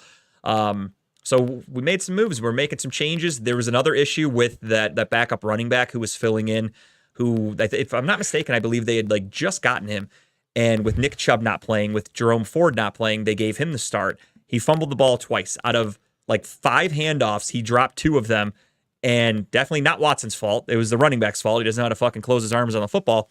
And he got cut. Yep. So the Browns right away were like, all right, well, we're without Jakeem Grant. This guy can't fucking hold on to the football. We need to do something. So Andrew Berry said, hey, Mr. Bill Belichick, we will take Pierre Strong Jr. And Bill said, you can have him. We'll take this fucking random backup offensive lineman. Fair trade. We now have Pierre Strong Jr. on the roster, who is our number 3 running back, which means there were a lot of departures from the Cleveland Browns. We had to make some tough choices. And the one good thing that I like was Andrew Berry had the tendency to hold on to his draft picks for far too long. Guys that clearly were never going to see the field. They were never going to make an impression. They were never going to leave their mark. So he cut bait with Anthony Schwartz, a 3rd-round draft pick. Thank God. He cut bait with Cade York, a 4th-round draft pick just 1 year ago. He cut bait with Tommy Togiai, who I believe was like a 5th-round draft pick in 2020 from Ohio State. We cut Demetric Felton, who was a late-round draft pick a few years ago. He was good, but he just, again, he just wasn't going to do anything special. So Anthony Schwartz, surprisingly, nobody picked him up yet. He is a free agent. Demetric Felton signed with the Cincinnati Bengals. They picked him up right away. Tommy Togiai signed with the Jacksonville Jaguars. And obviously, again, as we said, Cade York went to Tennessee, just to name a few of the people that we did lose today. However, we brought back a lot of guys that were initially on the team. We kept Austin Watkins. We still have Jalen Darden, a couple wide receivers. We kept some offensive linemen. We have a new backup kicker on our practice squad because you can't have too many kickers. And we brought back Kellen Mond Yep. to the practice squad. No, we didn't. And then said, never mind, Oh. because then we brought I in. didn't think they even signed him. They were talking about it. The rumor was they're Yeah. bringing him back for the practice squad, and then they officially said, never mind, we're bringing in PJ Walker. So PJ Walker is now our practice squad quarterback, who, if you guys remember, he was with Carolina last year. Not good, not terrible. He did sign a 2-year contract with the Chicago Bears to be Justin Fields' backup and looked like shit in the preseason, and they cut him. So I do like the fact that we signed Leatherwood, right? And then we signed former first-round draft pick offensive lineman out of Alabama, Alex Leatherwood, who was drafted by the Raiders and who was a fucking colossal bust. I'm curious how he does with this coach. That's exactly what I said. To get something out of him. My friends were texting about that earlier, and they were like, "Oh, the Browns brought in Alex Leatherwood. I actually like that move to the practice squad." And I said, "Yeah, if Bill Callahan can't get something out of you, you're done. Yep. You have no chance in the NFL." So this is Alex Leatherwood's last chance, and I think it's a pretty good opportunity. pretty good signing. Yeah, I'm glad they brought back Watkins Jr. I mean, even though you knew he wasn't going to get start in that big with wide a receiver crowded room. wide receiver room, and that's the But thing. I is like him. David Bell wasn't going to get waived. He was a 3rd-round draft All pick. eyes on Cedric David Bell Tillman, this year, though. Cedric Tillman wasn't going to get waived. He was a 3rd-round draft pick literally this year. So these were guys that there's no chance they're getting rid of. Marquise Goodwin was just cleared from his blood clot, so he is officially back at practice. He's your number 4, I would think. Yeah. Yeah, I mean, it's more than likely it's going to be. It'd be Cooper. I forgot about Elijah Moore. So yeah, you got Cooper, DJP, yeah, and DPJ, then probably yeah. So it would be probably Goodwin. Yeah. Goodwin's going to be your yeah. 4th, and then you've got Cedric Tillman and David Bell as like your extras, and then that's really it. Though there weren't really too many surprises. The one thing, Ronnie Hickman made the team, having a very strong preseason out of Ohio State. He's staying in Cleveland, so that's awesome. He made the team. I'm excited to see what the future holds. As Kyle said earlier, the Kansas City Chiefs game, we did play against their backups. They did not play starters. We did play starters, but our starters did what they're supposed to do and dominated. I think we were up 22-0 in the first quarter. Yep, 22-3, yeah. Beat the fuck, or 22-3, sorry. We put up 22 points in one quarter. We had a pick 6 from Juan Thornhill. We had actually 2 pick 6s in the game, but 1 pick 6 from Juan Thornhill. We had Deshaun Watson touchdown to David Njoku. I like that signing, a beautiful pass. Everything looks great. And again, this was without Nick Chubb, without Joe Bitonio, and without Myles Garrett. Watson looked good. I mean, he looked very good. And the other thing too is like I got my buddies that are Jets fans, so I rip on my Jets fans buddies a lot, and they bring it back. They hate Deshaun talk Watson. shit to people? Nah. Yeah, no, it doesn't sound like me. But they were trying to pick apart Deshaun Watson. They were blaming him for the fumbles with the running back, which I was like, if you really think that's Watson's fault, you don't understand football. You should quit now. And then they were also trying to shit on his completion percentage because he threw for 50%. And I was like, dude, we didn't have Nick Chubb. It was strictly a let's practice some shit, throw the ball around, try some stuff. He had that long connection with Cooper. We had another one where Cooper was wide open, but the defense had to hold him because otherwise it was going to be a fucking walk-in touchdown. So I liked what I saw from the offense. Again, take it with a grain of salt. It was against their number 2s, but I do think putting up 22 points in one quarter against, even if they are number 2s, that's still fucking great. That means that you're clicking on all cylinders, and I like to see that. So I'm ready for you, Bengals, you fucking bitches.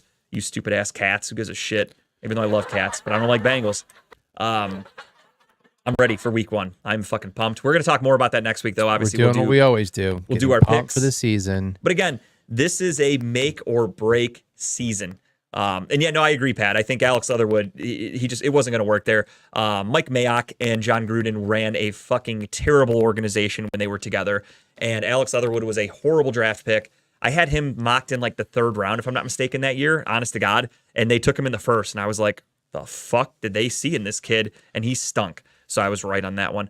And same with me, dude. Deshaun Watson gets so much hate. I just want him to go out there and fucking ball out. And I think he will. Again, this is it. It's the second time I dropped that fucking pen. And that's actually 2 different pens I dropped. I do that a lot. This is it. This is a make or break year. If we suck, if Deshaun Watson's terrible, Barry's getting fired. Stefanski's getting fired. We're cleaning house. We have to rebuild. I don't want that. Nobody wants that. So this is it. This is a make or break season. And it is all on Deshaun Watson's shoulders. Yep. For the most part. Yeah, I feel more confident watching him in that last preseason game. Just move the offense down the field. It just was things were clicking, right? And the other thing too is like that I don't think some fans really realize is like the offense we were running against the Chiefs. That shit we're probably not going to do in the regular season. It was very basic. You do things to not give tape to your opponent. So they're not going to go out there and run plays at like, oh, we're going to try this on week 1. So now the Bengals can watch it for the next 2 weeks. That's not how you do shit in the NFL. The preseason is very vanilla. You go out there, you try some shit that you might not try again. And you just kind of get everybody in sync. It's just about getting everyone out of the huddle properly, getting everyone to their spots. It's about them understanding the languages that Deshaun Watson's going to use in terms of blocking and things like that. That's what preseason's really for. It worked. We moved the ball multiple times. Again, Cade York missed that fucking extra point, and we had to go for 2. We threw a sick touchdown. We had a rushing touchdown. We had a pick 6. The ball was moving. Everything looked good. And again, this was without Nick Chubb, without Joel Bitonio, and defensively shut down their fucking second team. And albeit without Myles Garrett, still fucking awesome. And without Denzel Ward, it's all just going through the too. motions, just going through the movements. That's it. It's just to get guys. It's like Aaron Rodgers even said it during, I think it was Hard Knocks actually, when they were talking about him playing in the last preseason game, and he's like, sometimes you just want to go out there and get hit, and like that getting hit for the first time in a game situation, like it kind of helps. You need to experience that. So I think it was good for everybody. So we'll see what happens. I'm excited. The season starts in a week and a half. I can't fucking wait. A week and a day, yeah. Well, our season, I mean. Yeah. There we go. That's a classic JG burp. Thank you, everybody. Thank you. Speaking of Hard Knocks, though, you said you just started the season. Yes. I have watched every episode. Actually, today before I got here, I watched last night's episode because I was in a fantasy draft last night. Was that the last episode? Or it's Tuesday nights. Yeah. So I watched last night's episode today. No, I mean, like, is the last episode of the season, or do they have one more? One more. Next week is the finale. Okay. As of right now, unless they fucking come out and just kill it in this last episode, one of the worst seasons of Hard Knocks ever. And I'm not just saying that because I hate the Jets. Even worse than the Browns one? The Browns one was fucking good.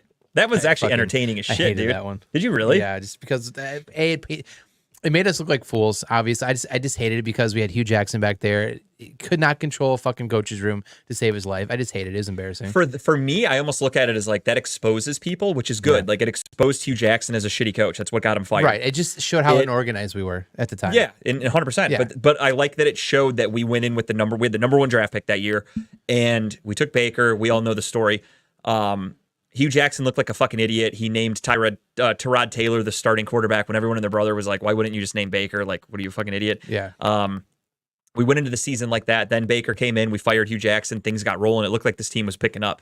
You had the good speech from Jarvis Landry. You had, we didn't have Odell Beckham at the time, but it had Landry, like, it showed him trying to buy a house. Like, I liked the behind-the-scenes shit for that. And obviously, it was the Browns. It was cool. They did focus a little too much on that fucking tight end. I forgot his name. The guy with the ponytail, if I'm not mistaken, or the long hair. Devin the one where they showed him down by the pond. He's like sitting by a waterfall, and he's like wearing like this big cotton shirt, and he's like meditating. I didn't even know where the fuck he was at. Like, I tried to see like what area of town he was in. Look, probably Berea, if I had to guess. He's right across the street. He's probably still there. He didn't stick around in the NFL too long. But I thought the Brown season was fine. Like, so far, there hasn't really been a season that blew me away. But this season is just fucking boring. Like, they're not following people outside of the facility. It's just all inside. It's just all practice, and it's just everybody trying to suck Aaron Rodgers' dick. Like, coaches, everybody's just always like, oh, God, he's so good. Oh, God, I've never seen somebody get their ass kissed so much. It's just weird to me. Like, again, we said this before the show started. There was no way people were doing that to Tom Brady in Tampa Bay. Yeah. When Tom Brady left New England to go to Tampa Bay, there's no way everyone just like, you think Bruce Arians was like, oh my God, this guy's so fucking amazing, and smiling at other coaches. I'm sure behind the scenes they were. I mean, they're probably I don't think Bruce Arians does that. I'm sure they were happy to get Tom Brady in their team. This is like with the camera in your face, Robert Saleh's like, oh my God, I can't believe that throw. Yeah, just going back and rewatching the throw over and over again. Like they watched that corner. Like again, I'm only halfway through the first episode. Yeah, you're very early. The back shoulder throw in the end zone that Rodgers had. They replayed it over and over again. And the defensive corner's like, yeah, that's our quarterback. And then they show like Sauce Gardner like, yeah, like, oh yeah, I'm like, and that's the fuck out of here. Is you're in the defensive room, so the entire defense is watching lit up tape by this of guy, them and you're happy about blowing a touchdown. And instead of the coach being like, this is fucking unacceptable, he's like, guys, he's on our side. Thank God he's on our side. Only one quarterback can make that kind of throw. I doubt that. 5 years ago, you could say that about Aaron Rodgers. Right now, there's plenty of quarterbacks that are going to make that fucking throw. But I mean, I've seen cut up highlights, right? I'm just on Twitter or TikTok because they show highlights of this. So the one I just saw recently is of him getting into it with the defender, and the guy's like, the guy's like, I don't even know who you are, and the guy's like, I don't know who you are, and he's like, you never heard of me, like something weird like that. Yeah, and Aaron Rodgers like, come on, he's like, the fuck you don't know who I am. I'll give him that. He talked good shit. But yeah, no, the way they're just kissing his ass, it's weird. Truthfully, and again, I hate the Jets. Everyone knows that. They can go fuck themselves. I wish them nothing but just misery this year. Robert Saleh is a very shitty, what's what I'm looking for? Motivating head coach. Oh, yeah. Like his speeches that he gives, I'm sure you saw it with like the fucking, what was it, the bird in the beginning he was talking Yep. about? Like the About eagle or the something. eagle and the crow. Yeah, dude. Fly high. Wasn't that one of the worst fucking Like if I'm a player and I heard that, I'd be like, what the fuck is this guy Did talking you about? Google to see if crows ever attack eagles by chance? No, I had no interest in that. All I could really focus on is if you watch you'll never be able to unhear this now. The actor John C. Reilly, you know who that is from Step Brothers and all that? Robert Saleh sounds just like him. And when you watch this now, that's all you're going to hear when Robert Saleh talks. Sounds just like John C. Reilly. But yeah, this season, it's just fucking weird. It's literally just an Aaron Rodgers ass kissing competition. They used to really focus heavily on like rookies and show them behind the scenes and like show them like going to their hotel and like their day-to-day stuff. None of that's in there anymore. Does it shift at all to Cook when they sign Cook at all or no? They showed Dalvin Cook sign. That was like last week. They brought that up quickly, and then they showed Aaron Rodgers like talking to him on the sideline on Friday or whenever they played last week. That was it. There's no behind-the-scenes shit. Again, it's literally just basically they're showing you highlights from their preseason games in practice. That's it. I just love first part of the first episode when they're like, all right, we're going to watch Rodgers do this play, and then we're going to follow him. Yeah. And it was like the fake handoff, right? Like the fake. Oh, and they were like, I want you to guess. Do you think he hands it off or do you think he keeps it? And they're like, oh man, yeah. And it's insane how much they built around him. Weird. It's insane. And what I think is why they never did it in Green Bay. Like he never had a Hard Knocks in Green Bay. I don't think. No, they never did. So this is his first time. So he probably got all excited himself and says, I want to be featured a lot. Ask me questions and be around me more. Don't get me wrong. I loved hyping up Aaron Rodgers for the last few years with the Packers. I loved watching him play football. As a person, he is a fucking douchebag, though. He is a baby. From what I've heard, like he disowned his family. And at first I was kind of like, well, they probably did something to screw him over. Yeah. And now I've learned like who he is. And I'm like, no, this guy's a fucking kook. Maybe he was joking. I don't know. But in this latest episode, he was talking with Zach Wilson about how he's got he's wearing the old school headphones with like the cords. And they're like, why are you wearing those and not earpods? He's like, oh, because I'm protecting my brain from whatever wavelengths. And like, I don't know if he was joking. I honestly don't know. And that's how fucking kooky this dude is. He went away on that darkness retreat. He does ayahuasca. Like the dude's a fucking weirdo. He's somebody you just want to punch in the face and see if he can handle. The more I watch him on the show, the more I'm like, how the fuck did I ever like this guy? And then I'm like, well, he throws a good football. He's got a very punchable face, sir. But I really think this is gonna blow up in their face because they are kissing his ass way too much, and it's weird. Yeah. And their offensive line fucking blows. Even in practice, that's the one really cool thing about Hard Knocks is it shows them in practice. And when they had joint practice with the Carolina Panthers, Panthers were eating that fucking offensive line for lunch. And the Panthers are not a very good football team. So that just makes me go, well, a much better defensive line is going to have no problem getting to this 40-year-old quarterback who's not mobile. Yeah. So good luck with that shit offensive line. They have to release that ball pretty damn quick to get it out there. Yeah. So I'm excited to see how the season goes for them. Again, I hope it ends in misery because I hate the Jets because of my friends that are Jets fans, and that's the type of person that I am. I do not wish success for my friends' teams. I want misery. And I am going to laugh my dick off when the Jets suck and they fire Joe Douglas, they fire Robert Saleh, and Aaron Rodgers wants out. I am going to love it. It's going to happen. I can't wait. I did keep Garrett Wilson as one of my He's a great wide receiver. keepers, though. He was the offensive rookie of the year with the shit quarterbacks they had throwing to him last year. I feel like he's going to get a lot of targets as a he's all they have. Safety valve for He's the Rodgers. only weapon that they really have. They got fucking old-ass Alan Lazard, old-ass Randall Cobb. Like, their wide receivers suck. No shit. When they showed at the beginning of the season, him standing next to Cobb, like him and Rodgers, I thought Cobb was like a coach. Yeah, like, that's how old he looks. And then they're like, this is Randall Cobb. I'm like, oh shit, dude's old. Yeah, he's old. He hasn't been very good in the last few years, but they kept him on the Jets because it's Aaron Rodgers' boy. So it just shows you that like they're catering to him so hard that like I just don't think it's. I don't even think they catered that hard to Favre when he came in. Never. No, they didn't. They didn't really bring in anybody for him. Like this is crazy how many Packers they brought in. Like even the backup quarterback was a guy from Green Bay. They brought in Nathaniel Hackett, who was Aaron Rodgers, one of his favorite offensive coaches. Like they did everything for this guy.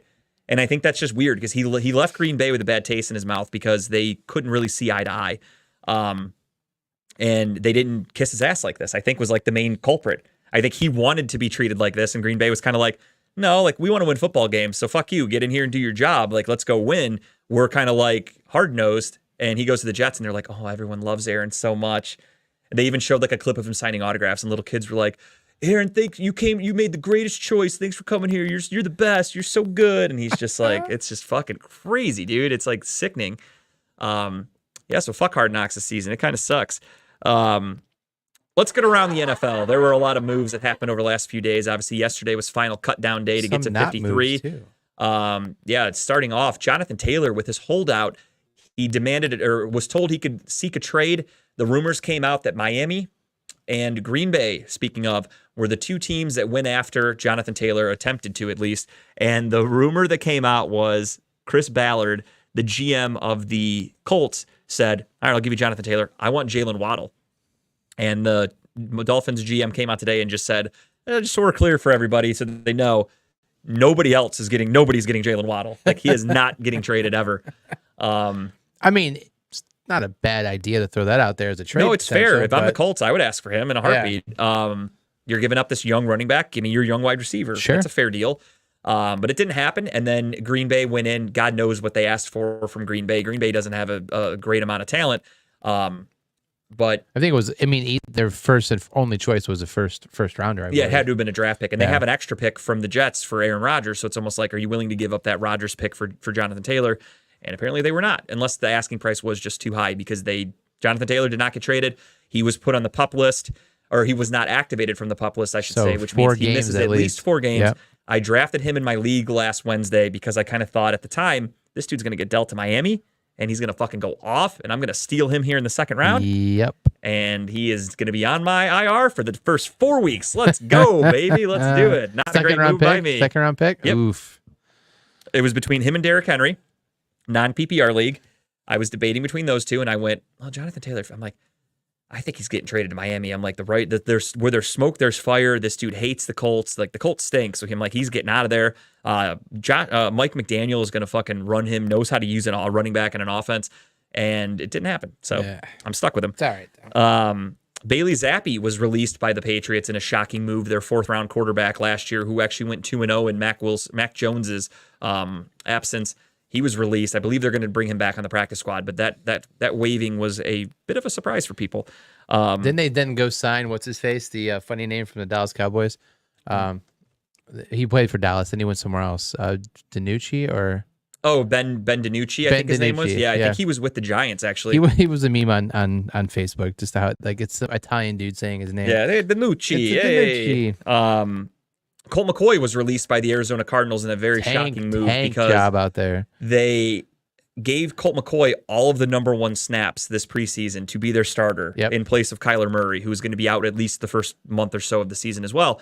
And all of a sudden, out of nowhere, they trade for Josh Dobbs from the Browns. So Josh Dobbs is now a Cardinal, and they release Colt McCoy. So the dude who got all of your first team reps, gone. Just they cut him. See ya. Yeah, they were talking about that on the ESPN the other day. I had it on the background that they're clearly in a tank mode right now. Yeah, that you don't do that unless you want to fail. You're literally going to be starting a guy, either I don't even know who their fucking backup was to Colt McCoy, or Josh Dobbs. It's going to be Josh Dobbs, who's only started like 2 games in his NFL career at most. He is going to be their starting quarterback, and he's been there a week. So it shows you again, as like Kyle said, that's a full tank job. A team and that like goes the from- NFL should find them. Like, there has to be some investigation there because that's done on purpose. Like 100%. Like there were rumors though that I saw that Colt McCoy was contemplating retiring in the offseason, and he only came back because the Cardinals like enticed him to show up. We're getting old, man. And I then they remember fucking when we cut him. drafted Colt McCoy. Yeah, but he aged 50 years from that hit from fucking Jerome Harrison.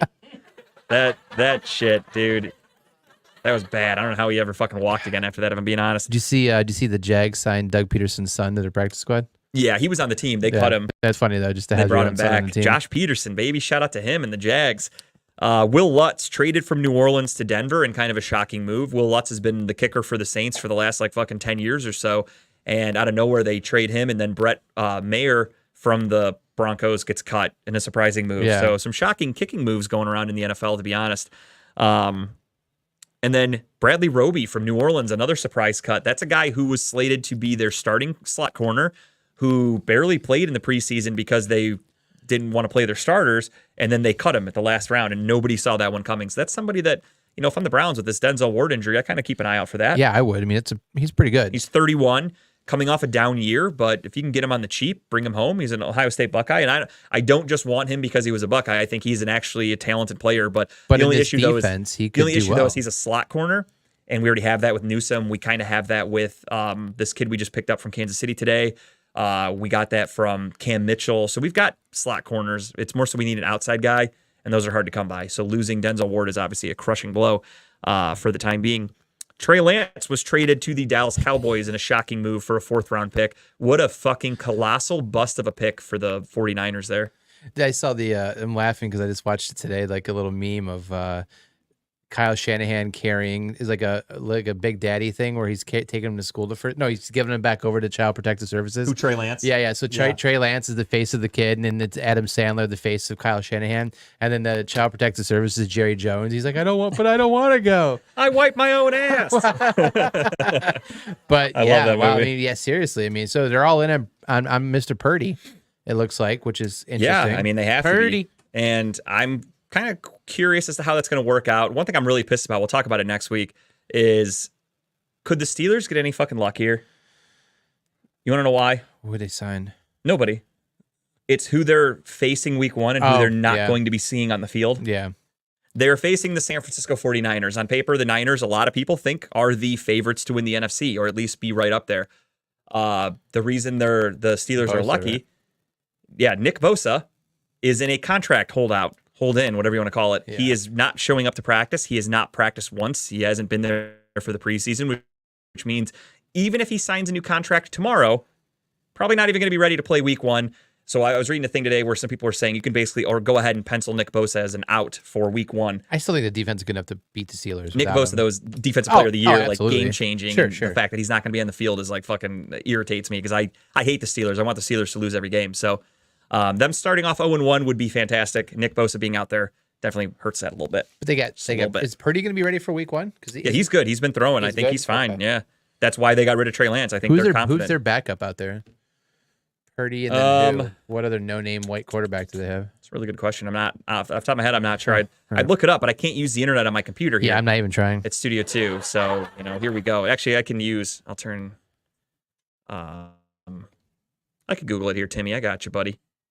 Let's go. Niners depth chart. While we talk about that, though, that was really all I had for the NFL. Did you see Matt Carroll got cut too? Carolina. Oh yeah, Matt Corral. He got cut from Carolina. I mean, I kind of saw that one coming because you have Bryce Young now, who's your franchise quarterback. You don't even need Matt Corral. But it is a little shocking they didn't hold on to him because you could let him. No, I'm not. I respect it. Just I can't one? do it. Just one. Sam Darnold. That's right. Sam Darnold won the backup job. That's okay. right. So it was a random white guy, but it's still. Yeah, we could do that. So Kyle reminded me that we got to do ad reads. So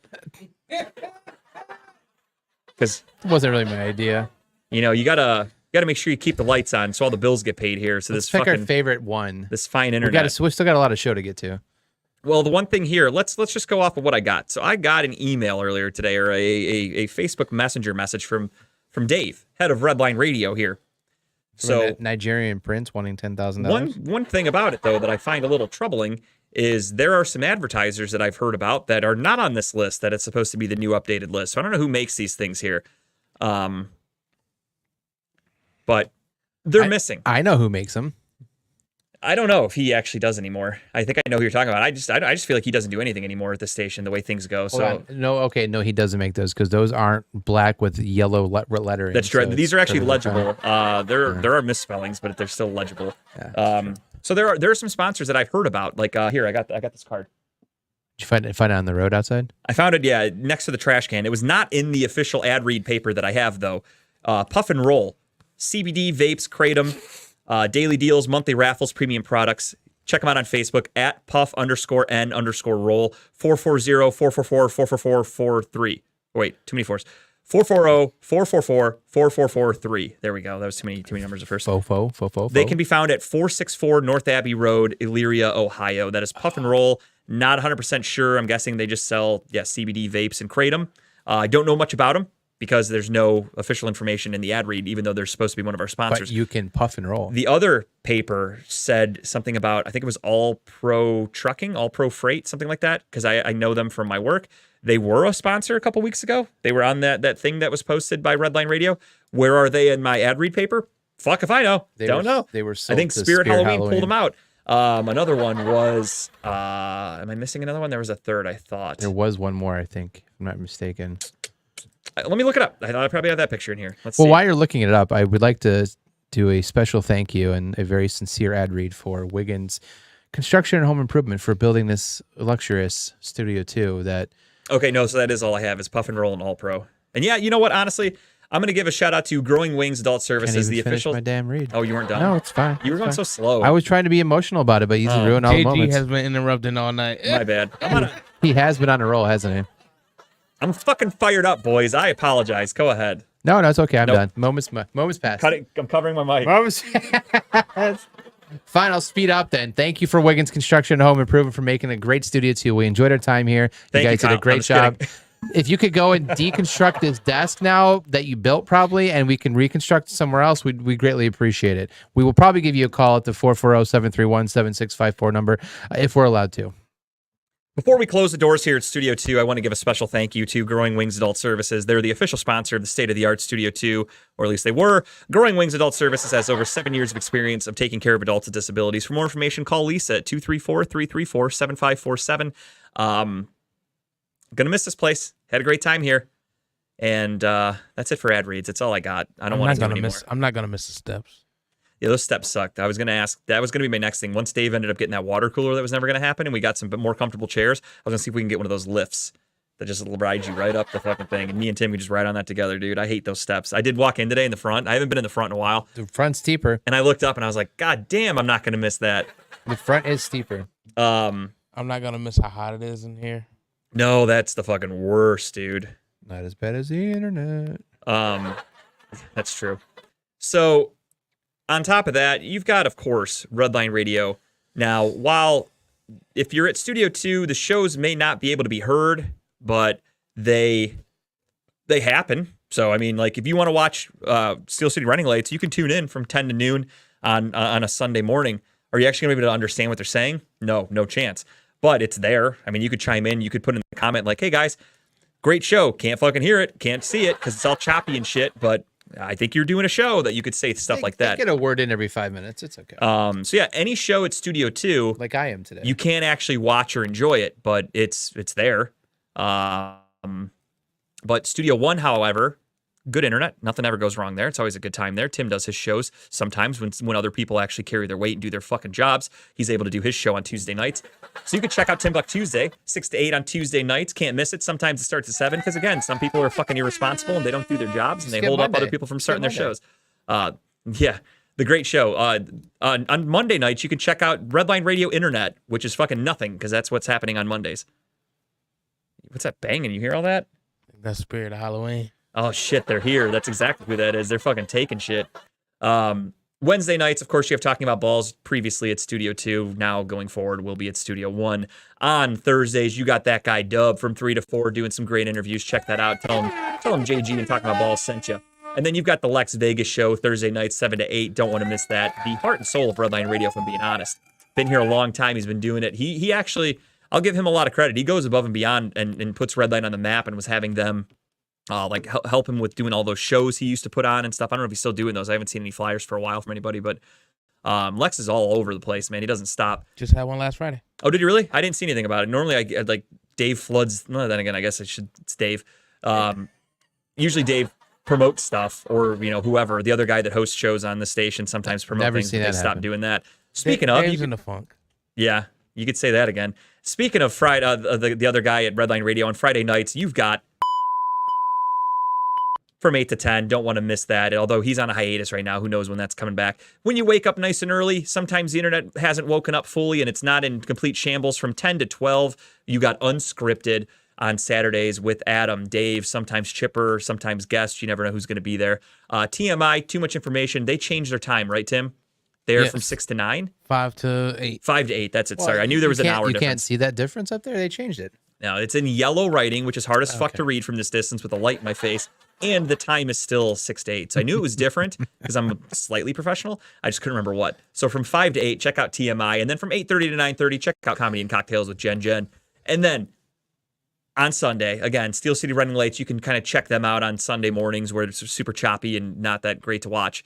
No different than our show. Let's be honest. I'm not calling them out in any stretch. And then you've got Loud and Local with Jeff James from 7:30 to 9:30. Jeff and Lisa are always putting on a good show. He's got local bands.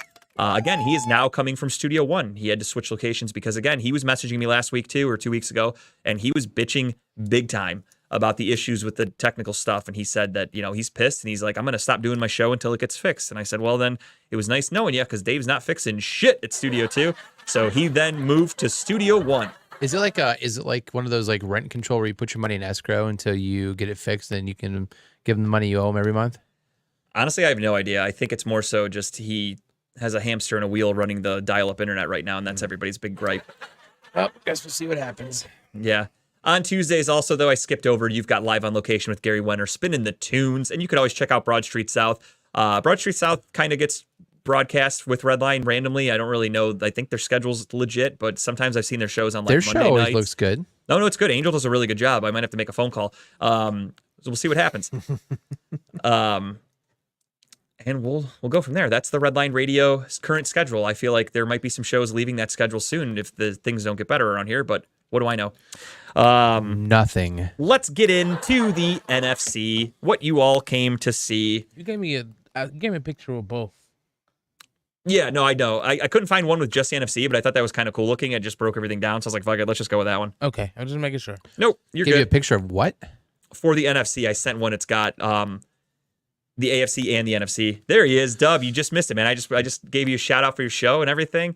I was doing the ad reads. What's up to Dub? Checking in. Probably working hard right now. Kudos to him, man. I couldn't do that. He works evenings and shit. I'm tired already just thinking about it. I'm just tired all the time. I think I am too. I'm just exhausted. I need like a fucking month off. But yeah, let's get into it. So we're going to do a breakdown of the NFC like we did last week with the AFC, where we gave you guys our strictly conference picks. That's it.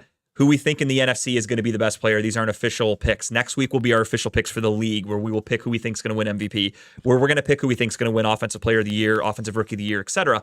These are just NFC, just for fun. Nothing we're holding each other to.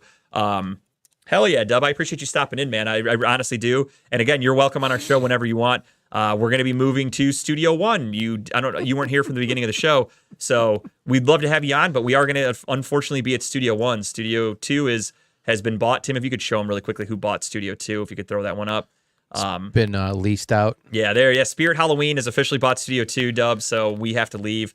Ghouls and Goblins are taking over, and they have internet from the old days, so that actually makes sense. Like a ghost used the They internet got that we had sexy here. nurse outfits too, which is nice. So. Yeah, Kyle's actually putting one on after. That's for if you have a paid subscription for Talking About Balls, you can watch Kyle in a nurse outfit later. It's called Only Balls. That's our subscription service that And we that's offer. literally all it is. It's just, Literally, it's it's just just only our balls. balls. So enjoy. That's what you're into. But yeah, without further ado, let's get into the NFC predictions All that right. we had. Let's do it to it. Oh, look at Tim fucking that edit job. I love that. My man. On the this fly. shit. On the fly. We're going to start with the NFC South, just because that's how I wrote it up and that's how we did it last week. So again, we will go from bottom to top, who we think will come in last place Yeah, to we will. who we think will come in first place. I will start off because I already have mine all written up, and then Kyle will go. Fourth place, I have the Carolina Panthers. I think they're going to be one of the worst teams in football. Really? I've got the Tampa Bay Buccaneers. in Worse fourth than the place. Panthers? Yes. Really? Okay. Yes. Interesting choice. All right. So we got, I don't Little- even have the Panthers as the third worst team. well, then we should put money on this then because I feel very confident in this. My third worst team, because I'll just go, whatever, because it's the Falcons. Okay. Finishing third in the division. I have Tampa Bay finishing third. Okay. I have Atlanta finishing second. I've got the Panthers finishing second. Okay. And then, of course, we are in agreement. New Orleans Absolutely. to win the division. Now, I'm not saying that the second, third, and fourth aren't going to have like a To very me, shitty. this could be record. one of the years where, like, 8-9 wins the division Yeah. for the South. Yeah. I think the South is trash. It's by far the worst personally. division in NFC. I know Dub's actually, it's ironically enough, that Dub's with us. He's a Falcons fan. He's a fan of the Dirty Birds. I like their roster build so far. I just don't like Desmond Ritter. I don't I like don't like quarterback. Desmond Ritter. That's my biggest issue.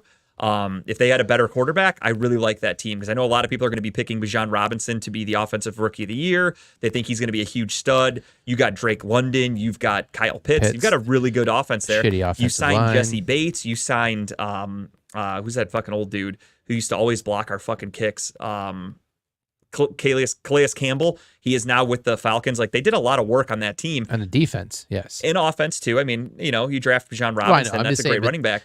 I don't trust the line or the quarterback, which is what you need. But Yeah, no, and I just don't. Their offensive line kind of stinks, and I really don't trust Desmond Ridder to do anything with that team. That's why I have Atlanta finishing in second, because I do think they have enough talent to where they can win some games by luck. But again, I see them ending with like maybe 5 or 6 wins, and I think the division you get the division with 8, give or take. So that's my pick for the South. Very similar to what Kyle had. Next up, we're going to move to the NFC West. And I think we can kind of start. I think we all know who's going to be at the bottom of that one. I think we can agree on the Arizona Cardinals. Yep, Cardinals it is. Arizona. Oh, by the way, guys, to little callback to something we talked about in the beginning. Tara just texted me. She's craving Mexican. There you go. I will be going to El Torito or whatever the fuck it's called after this show. So unfortunately, at like 9 o'clock on the nose, I got to fucking bounce because I think they close at like 9:30 or 10, and I got to fucking get over there. Got to get that Mexican in your mouth. Got to get it one last time, possibly. Meet me at Front Street after you finish. Are you going to Front Street? Yeah, I'm gonna go over there. What do they got going on tonight? Just is it like open mic? Open mic. Is it only music? It's only they'll let me go up. Oh, okay. I went over there a couple times thinking about that. I was like, I want to see like a comedian or something, but it's just fucking. There's always like dudes out front like playing their guitar on a bench, and I'm like, fuck that. I don't want to go in there. I went up for like 2 seconds. It was definitely like it was hard. Somebody said that was funny. Is but Jeff said I was working? Funny. Yeah. Is Megan there? No. Hmm. She's in Vegas. Oh, okay. Oh yeah, that's right. Oh, okay. Or she's filming a reality show. We wanted to go check. We'll talk about that later another time. Arizona for both of us, third place. I'll let Kyle go. You're on a roll tonight, aren't you? I am. I'm throwing everyone. It's Third not even throwing place. everyone under the bus. Third That's place. an inside joke for myself and everyone here in this Just room. third place. Give me the Rams in that division. Kyle just moved right along. I have the Seattle Seahawks in third place. I think Really? you have a healthy Matt Stafford. You've got a healthy Cooper Kupp. You still have Aaron Donald on defense. And I think Geno Smith reverts back to the Geno Smith that we all came to know and love that got drafted by the Jets in the second round. I think last year was a fucking fluke. So I just don't. Did you see I'm the going story Seattle. how Matt Stafford's having a hard time connecting with the young people on the team? yeah, I saw that. Which I mean, I could see that. He's a nerd from the South. Like, what's he gonna talk about with like a 21-year-old coming into college from like the fucking like I don't even know like wherever these guys are from. They could be coming from all over the country. I don't even know who the fuck their new players are, to be honest. But yeah, I could find that easily. Matt Stafford's gonna have trouble catching on with them. Back in my day, You have the number 1 overall pick quarterback who back then still had guaranteed contracts for rookies. He got a fucking ton of money, was okay in Detroit, pretty good, not great. Goes to the Rams, wins a Super Bowl, like missed a whole fucking year the next year. Like this dude, there's no way he's with it. Like he's on another planet. sees that retirement window. So you got Seahawks 100%. third. I'm going Seahawks third. So I got Seahawks second. Give me the Rams in second. So we both agree on the number 1 in that division, obviously. Yeah, the Niners I think are going to be It's the a best Purdy team. Right, Purdy team. That's the thing though, is I am very skeptical on Purdy's success. Defense is going to carry that team. That's Offense just has to do 100%. some stuff. I'm worried about the sophomore slump. I'm definitely worried. And more so, I'm worried about you have the dude who was, he was Mr. Irrelevant, right? Yes.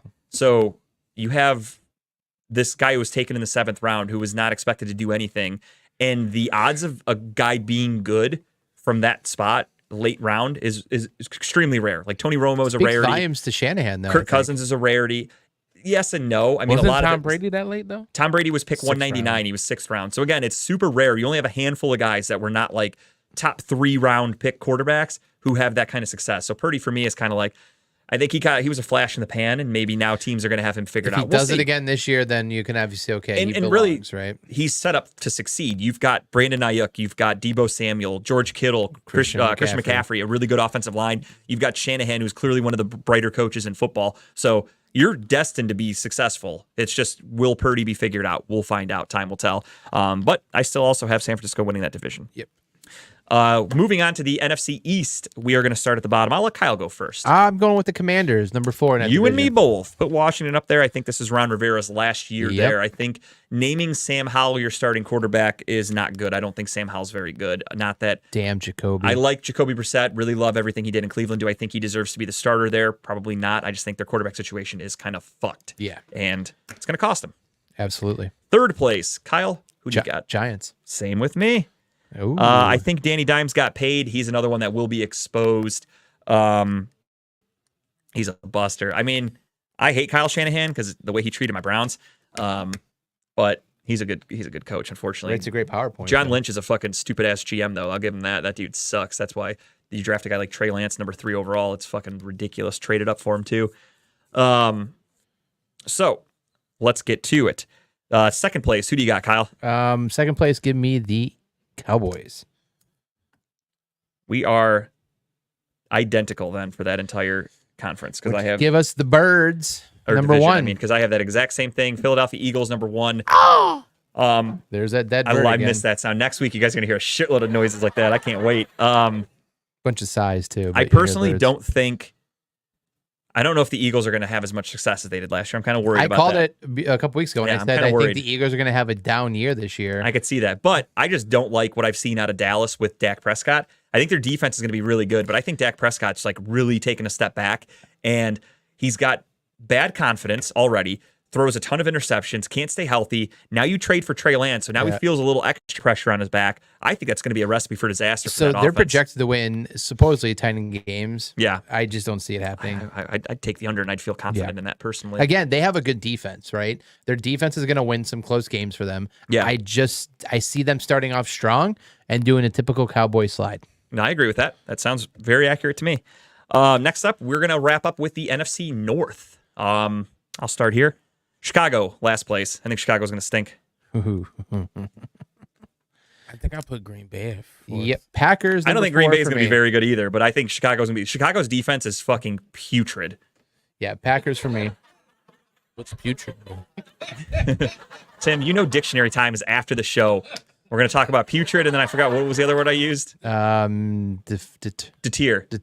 Deter and putrid. Coming up next after this, talking about balls live after dark. We're going to read The educational segment of our show. So you're going Green Bay, eh? Yeah, Packers last. Okay. Give me the Bears, number 3. All right. I have Green Bay number 3 personally. Give me the Lions, number 2. Okay.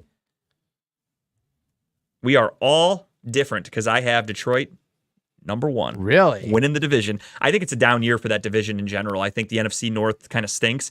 The Vikings, their defense got way worse. They took a huge step back in the offseason. They lost a lot of pieces. Losing Adam Thielen, I think, was huge. I don't think that offense is going to be able to, or that team's going to be able to, losing Dalvin Cook. I think that team takes a giant step back. Justin Jefferson can only do so much. I am going Detroit winning that division. It's going to be a fun year for the Lions either way. I think it's going to be I got them in the playoffs anyways though. Sure. Even second in that division, I had them making the playoffs. But yeah, I got the Vikings number 1. Until proven otherwise, I still think the Vikings can carry their weight in that division. I could see that. Now let's go to our picks. Offensive rookie of the year. We're going to start with coach. Start with coach. We're going to go backwards. We're going to get to the big one last. So let's go with coach of the year. Who do you got, Kyle? Easy transition. We just talked about him here. I'm going Dan Campbell, coach of the year. I'll cover up my other picks, but Dan Campbell for me There as well. you go. Okay. I have them winning the division. So I think just by Detroit's been down for so long that if they come out and win like 10 games, they go 10-7 and make the playoffs. Dan Campbell's winning coach of the year. Kneecap eating Dan Campbell. Let's go. Next up, though, you have defensive rookie of the year. Who do you got? Jalen Carter. Jalen Carter from the Philadelphia Eagles. Almost wrote him down, but I was kind of like, I think everyone's going to pick him. Like, that's an easy pick. Yeah. So I decided to pick somebody else just because I wanted to go opposite. So I do like Jalen Carter. I think he's in a perfect situation for him. Mm-hmm. So I am going with Lucas Van Ness from the Green Bay Packers, defensive end out of Iowa. Again, I just rolled the dice on somebody different. I wanted to go with Jalen Carter, but I was like, I think everybody's going to pick him. For them, though. He's going to have a good year. My only issue, it depends on how their offense goes, because if their offense is good, then teams are going to have to pass, which is going to give him a lot of opportunities to get to the quarterback, which is exactly what's going to happen for Jalen Carter. You assume the Eagles are going to have a big lead in most games, so Jalen Carter is going to be able to get to the quarterback a lot because he can pin his ears back and just fucking attack. With that being said, I have Lucas Van Ness just to pick somebody different. Yep. And there's not really a lot of great defensive guys that came out in the NFC this year, so I rolled the dice on one of them. I like it. Offensive rookie of the year. I mean, like you said before, it's to be pretty simple, but I went Robinson out of Atlanta. I picked a different running back. I figured you would, this to be different. Jahmyr Gibbs, Detroit. I think he is going to get a ton of touches. They no longer have DeAndre Swift. He is the main focal running back. He's number 2 right now in their depth chart, isn't he? He's not. Don't they have what's his face starting in front of him? What's his name? David Montgomery. Yes. right now, at least. Yeah, right now, but I think Gibbs is gonna win that job. David Montgomery's I gonna wanted to stay draft healthy. him so bad yesterday in my draft. I fucking missed Jahmyr out on Gibbs? him. Yeah, by 2 picks. I took him in one league last week. Yeah, I'm going with Jahmyr Gibbs. You're going with Robinson. Yep. Again, I just think if Detroit has a really good year, Dan Campbell, I have him winning the coach of the year. That means things were clicking on all cylinders pretty well, which means Jahmyr Gibbs probably had a good year. So that's kind of what I'm basing that off of. Defensive player of the year for the NFC. It's a no-brainer. Micah Parsons. It's exactly who I wrote down too. Yeah. I mean, until proven otherwise, that dude just eats. There was one guy that I almost put over him, but I opted not to. Who's that? Aaron Donald, obviously. yeah. Aaron Donald's a beast. But I went with Micah Parsons because I think Micah Parsons He's is a beast. younger. Such a beast. We should perhaps have drafted him. Yeah. No, that year I don't think we could have. He's been in the league for 2 years. Who did we draft 2 years ago? No, we were late. That was the year I think we took Greg Newsome. Was it? I think. It was the year the draft was in Cleveland, wasn't it? Yeah. Mm-hmm. So that was the year we took Greg Newsome. Hold So your we nose, had. fellas, hold your nose. Oh no, Tim just ripped one, but that's okay. You gotta blow this bitch up, Tim, on this last day. That was the year we took Greg Newsome. We were picking in the 20s, so we had no chance. So, offensive player of the year. I mean, my boy Justin Jefferson, first overall pick yesterday in the NFL draft. Jay Jetta. I went with somebody different just for shits and giggles because I knew you were going to pick Justin Jefferson. Yeah. So I rolled the dice. Ohio State's own Chris Olave. Yeah. I think they're going to have a rejuvenated Derek Carr. I just don't trust Carr. Derek Carr got the fuck out of L.A. or Las Vegas, and I think Derek Carr was a pretty good quarterback until Josh McDaniels went there and ruined him last year. So I think Derek Carr has a fucking chip on his shoulder, and I think that offense is pretty damn good. I mean, you're going to have Alvin Kamara after 4 weeks. You've got currently a healthy Michael Thomas. You've got a Chris Olave. You've got a good offensive line. You've got who the fuck is their backup running back? Williams. What's his first name? I can't remember. He was with the Packers for a while. Then he went to the Lions Jamal last year. Williams. Jamal, that's his first name. Couldn't remember his first name. Jamal Williams. Got a pretty damn good team down there. So I think Derek Carr is going to be able to throw it to whoever the fuck he wants pretty much. Tyson Hill, I'm not a fan of him, but they got him. So I just picked Chris Olave for fun. I figured, fuck it, this dude might have a great year. Which leads us to our NFC MVP. And this is regular MVP, not MVP-ness. So MVP. we haven't played that in a while. We will next week, though. Maybe spoiler alert. Yeah, I'm going Micah Parsons again. Sorry. For MVP? Yeah, I think so. Okay. He's going to have a big year. If he dominates, that's what scares me, though, is if he has a dominant year like that, then that means no defensive player of the year. Yeah, so then Miles. Aaron Donald could slide into defensive player of the year. Possible. My MVP, I'm going with Derek Carr. Oh, yeah? I think because Riding of the Saints this year, new huh? team, I think All right. he's just going to have a Who did rejuvenation. the Saints have week 1? Is it Tampa Bay? No idea. Couldn't tell you. We'll find that out next Wednesday when we do our picks. So you're going Parsons for MVP. Yeah. All right. Yeah, so next week we are going to talk about all that. We are going to do pick 'em. We're going to do They got the fight? No. our prediction Titans. for the Titans. Okay, that's a pretty good week for them. We're going to do our predictions. We're going to do our picks for the year for our yearly awards. We're going to do a deep dive into the Browns-Bengals preview, just like we always do. The show's going to be no different other than just coming from a different location. It's going to look a little different. We'll see how the And setup our is. talking shit moment's going to stick around. 100%. We're going to start the show off bullshitting. The one thing, though, is now we're not going to have as much to talk about because we're doing weekly shows. Usually we have 2 weeks to catch up. Yep. Now we only have 1 week, but that's okay because we're going to fill the rest with a lot of football. You guys know the drill. Nothing's going to change too much. We're going to see how we like it. We'll be making a lot of tweaks. Next week will be the first episode we do from there as a full-time spot with a green screen now. We're going to have to adjust to it because Spirit Halloween is taking over, and that's just what they do. If they see a building that looks half vacant, they take it. So, again, bear with us next week. We're going to come in. We're going to do our best. We're going to put on a good show. We're going to talk the shit that we do, and we're going to tweak some things. So I'll rewatch the show back. We'll do some things live. If we don't like it, we'll change some stuff. That's what we do. It is what it is. It's a learning experience. Luckily, we are blessed with the best producer, not only at Redline Radio, but in Northeast Ohio, in my opinion. We have Timbuktu, who is going to, on the spot, like he did with that edit for that picture, he didn't even have to do that. I sent him a fucking janky picture with all the teams in the NFL just because I was lazy today. And my man was like, fuck that. I want this shit to look good. Cut it up for us during the show. You can't ask for that anybody else. Dude just does it. Kills it. On the spot.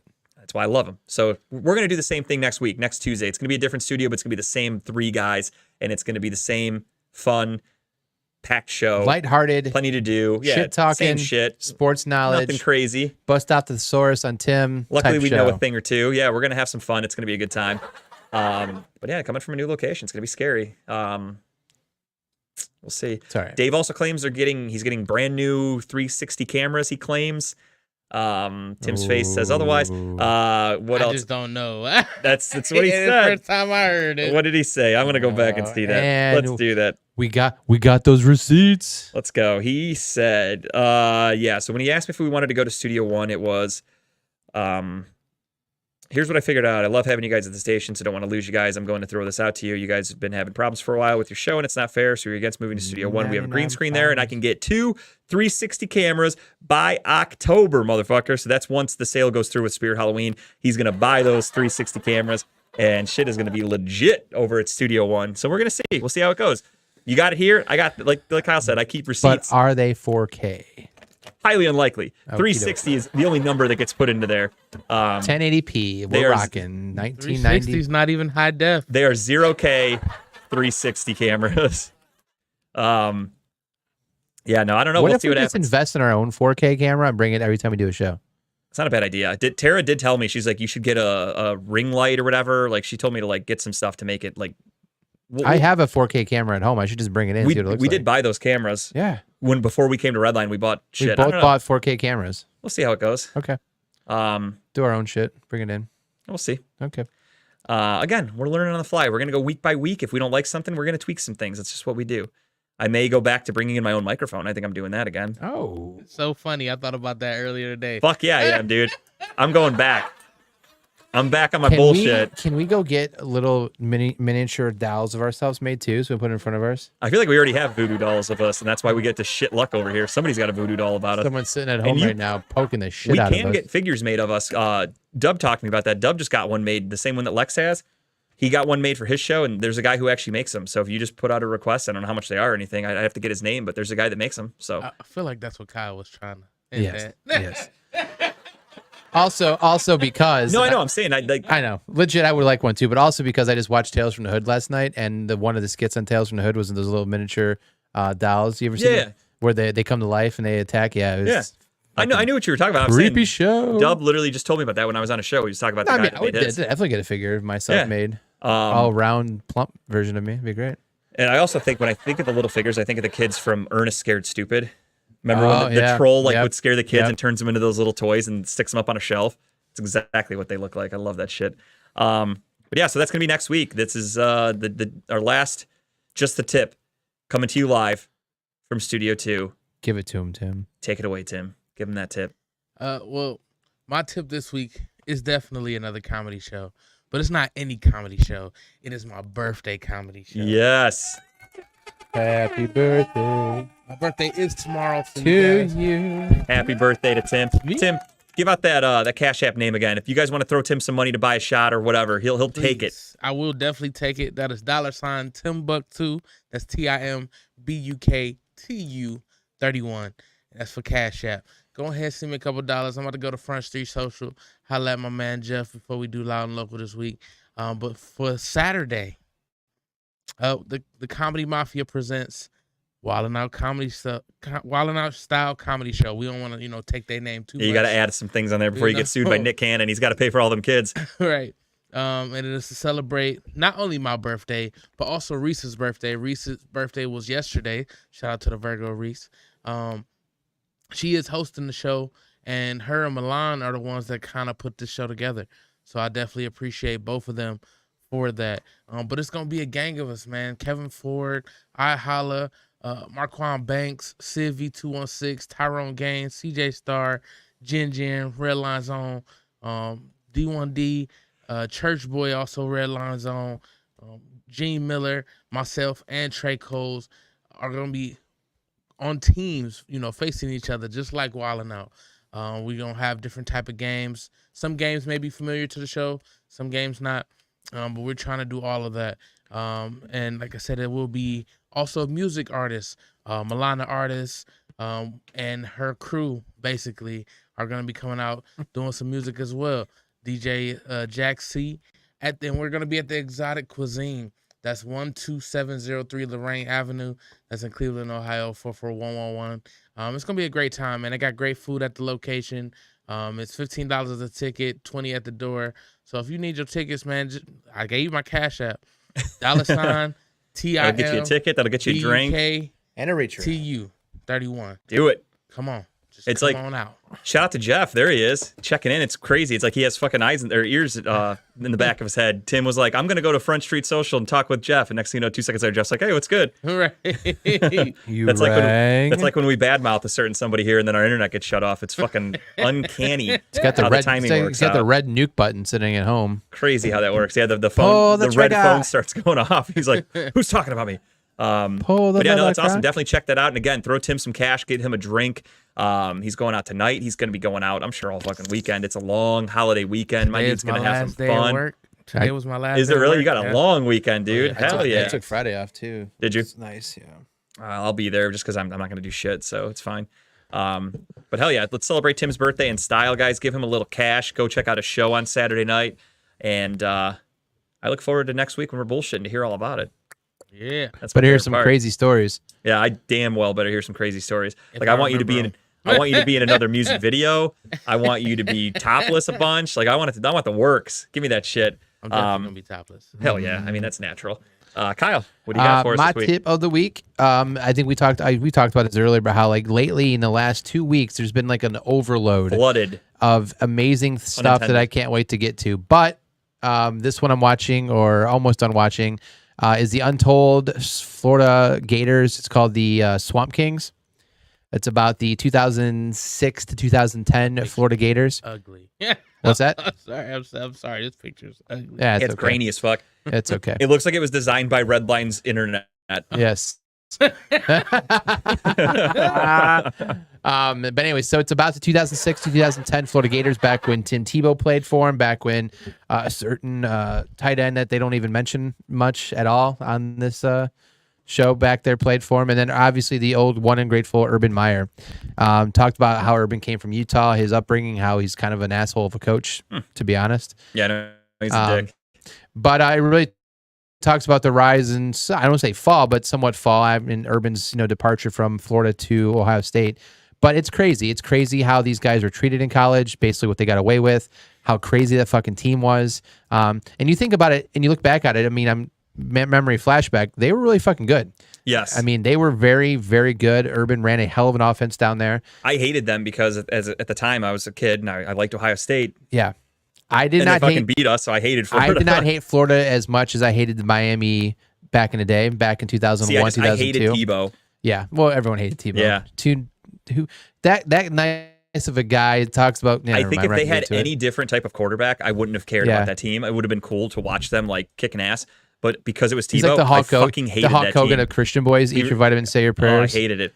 But no, it's a good show. It's 4 episodes long. I'm through 3 of them right now, but it's worth watching. And there's going to be another one I talk about next week. I'm going to watch sometime over the weekend too, about a certain high school in Ohio. But it's worth watching when you get a chance. But check it out, Swamp Kings. You'll like it. Untold, I didn't realize that they call them seasons, but Untold has like 3 or 4 more things coming out in the next couple weeks here, which is crazy. I do like the series on Netflix. No, it's very good. I watched the Manziel documentary a couple of weeks ago. I heard the steroids one's really good too. I haven't seen that one. I did watch. I don't know if it's the same thing. It might not be. I watched the American Gladiator documentary. Yep, that's not told, but it's on there. Okay, so that was good. I haven't even had a chance to watch Quarterback yet. The show. I want to. I've just been so fucking busy. I'm so behind on shit. So I'm trying to catch up. So Swamp Kings is definitely on my list of things to watch. If you don't dislike Brittany Mahomes, whatever her name is, you're going to really dislike her after. No, so I was actually trying to watch it last night during my fantasy football draft, and Tara came in the living room, and she just goes, nope. And she's like, that girl's so fucking annoying, and she changed it on me.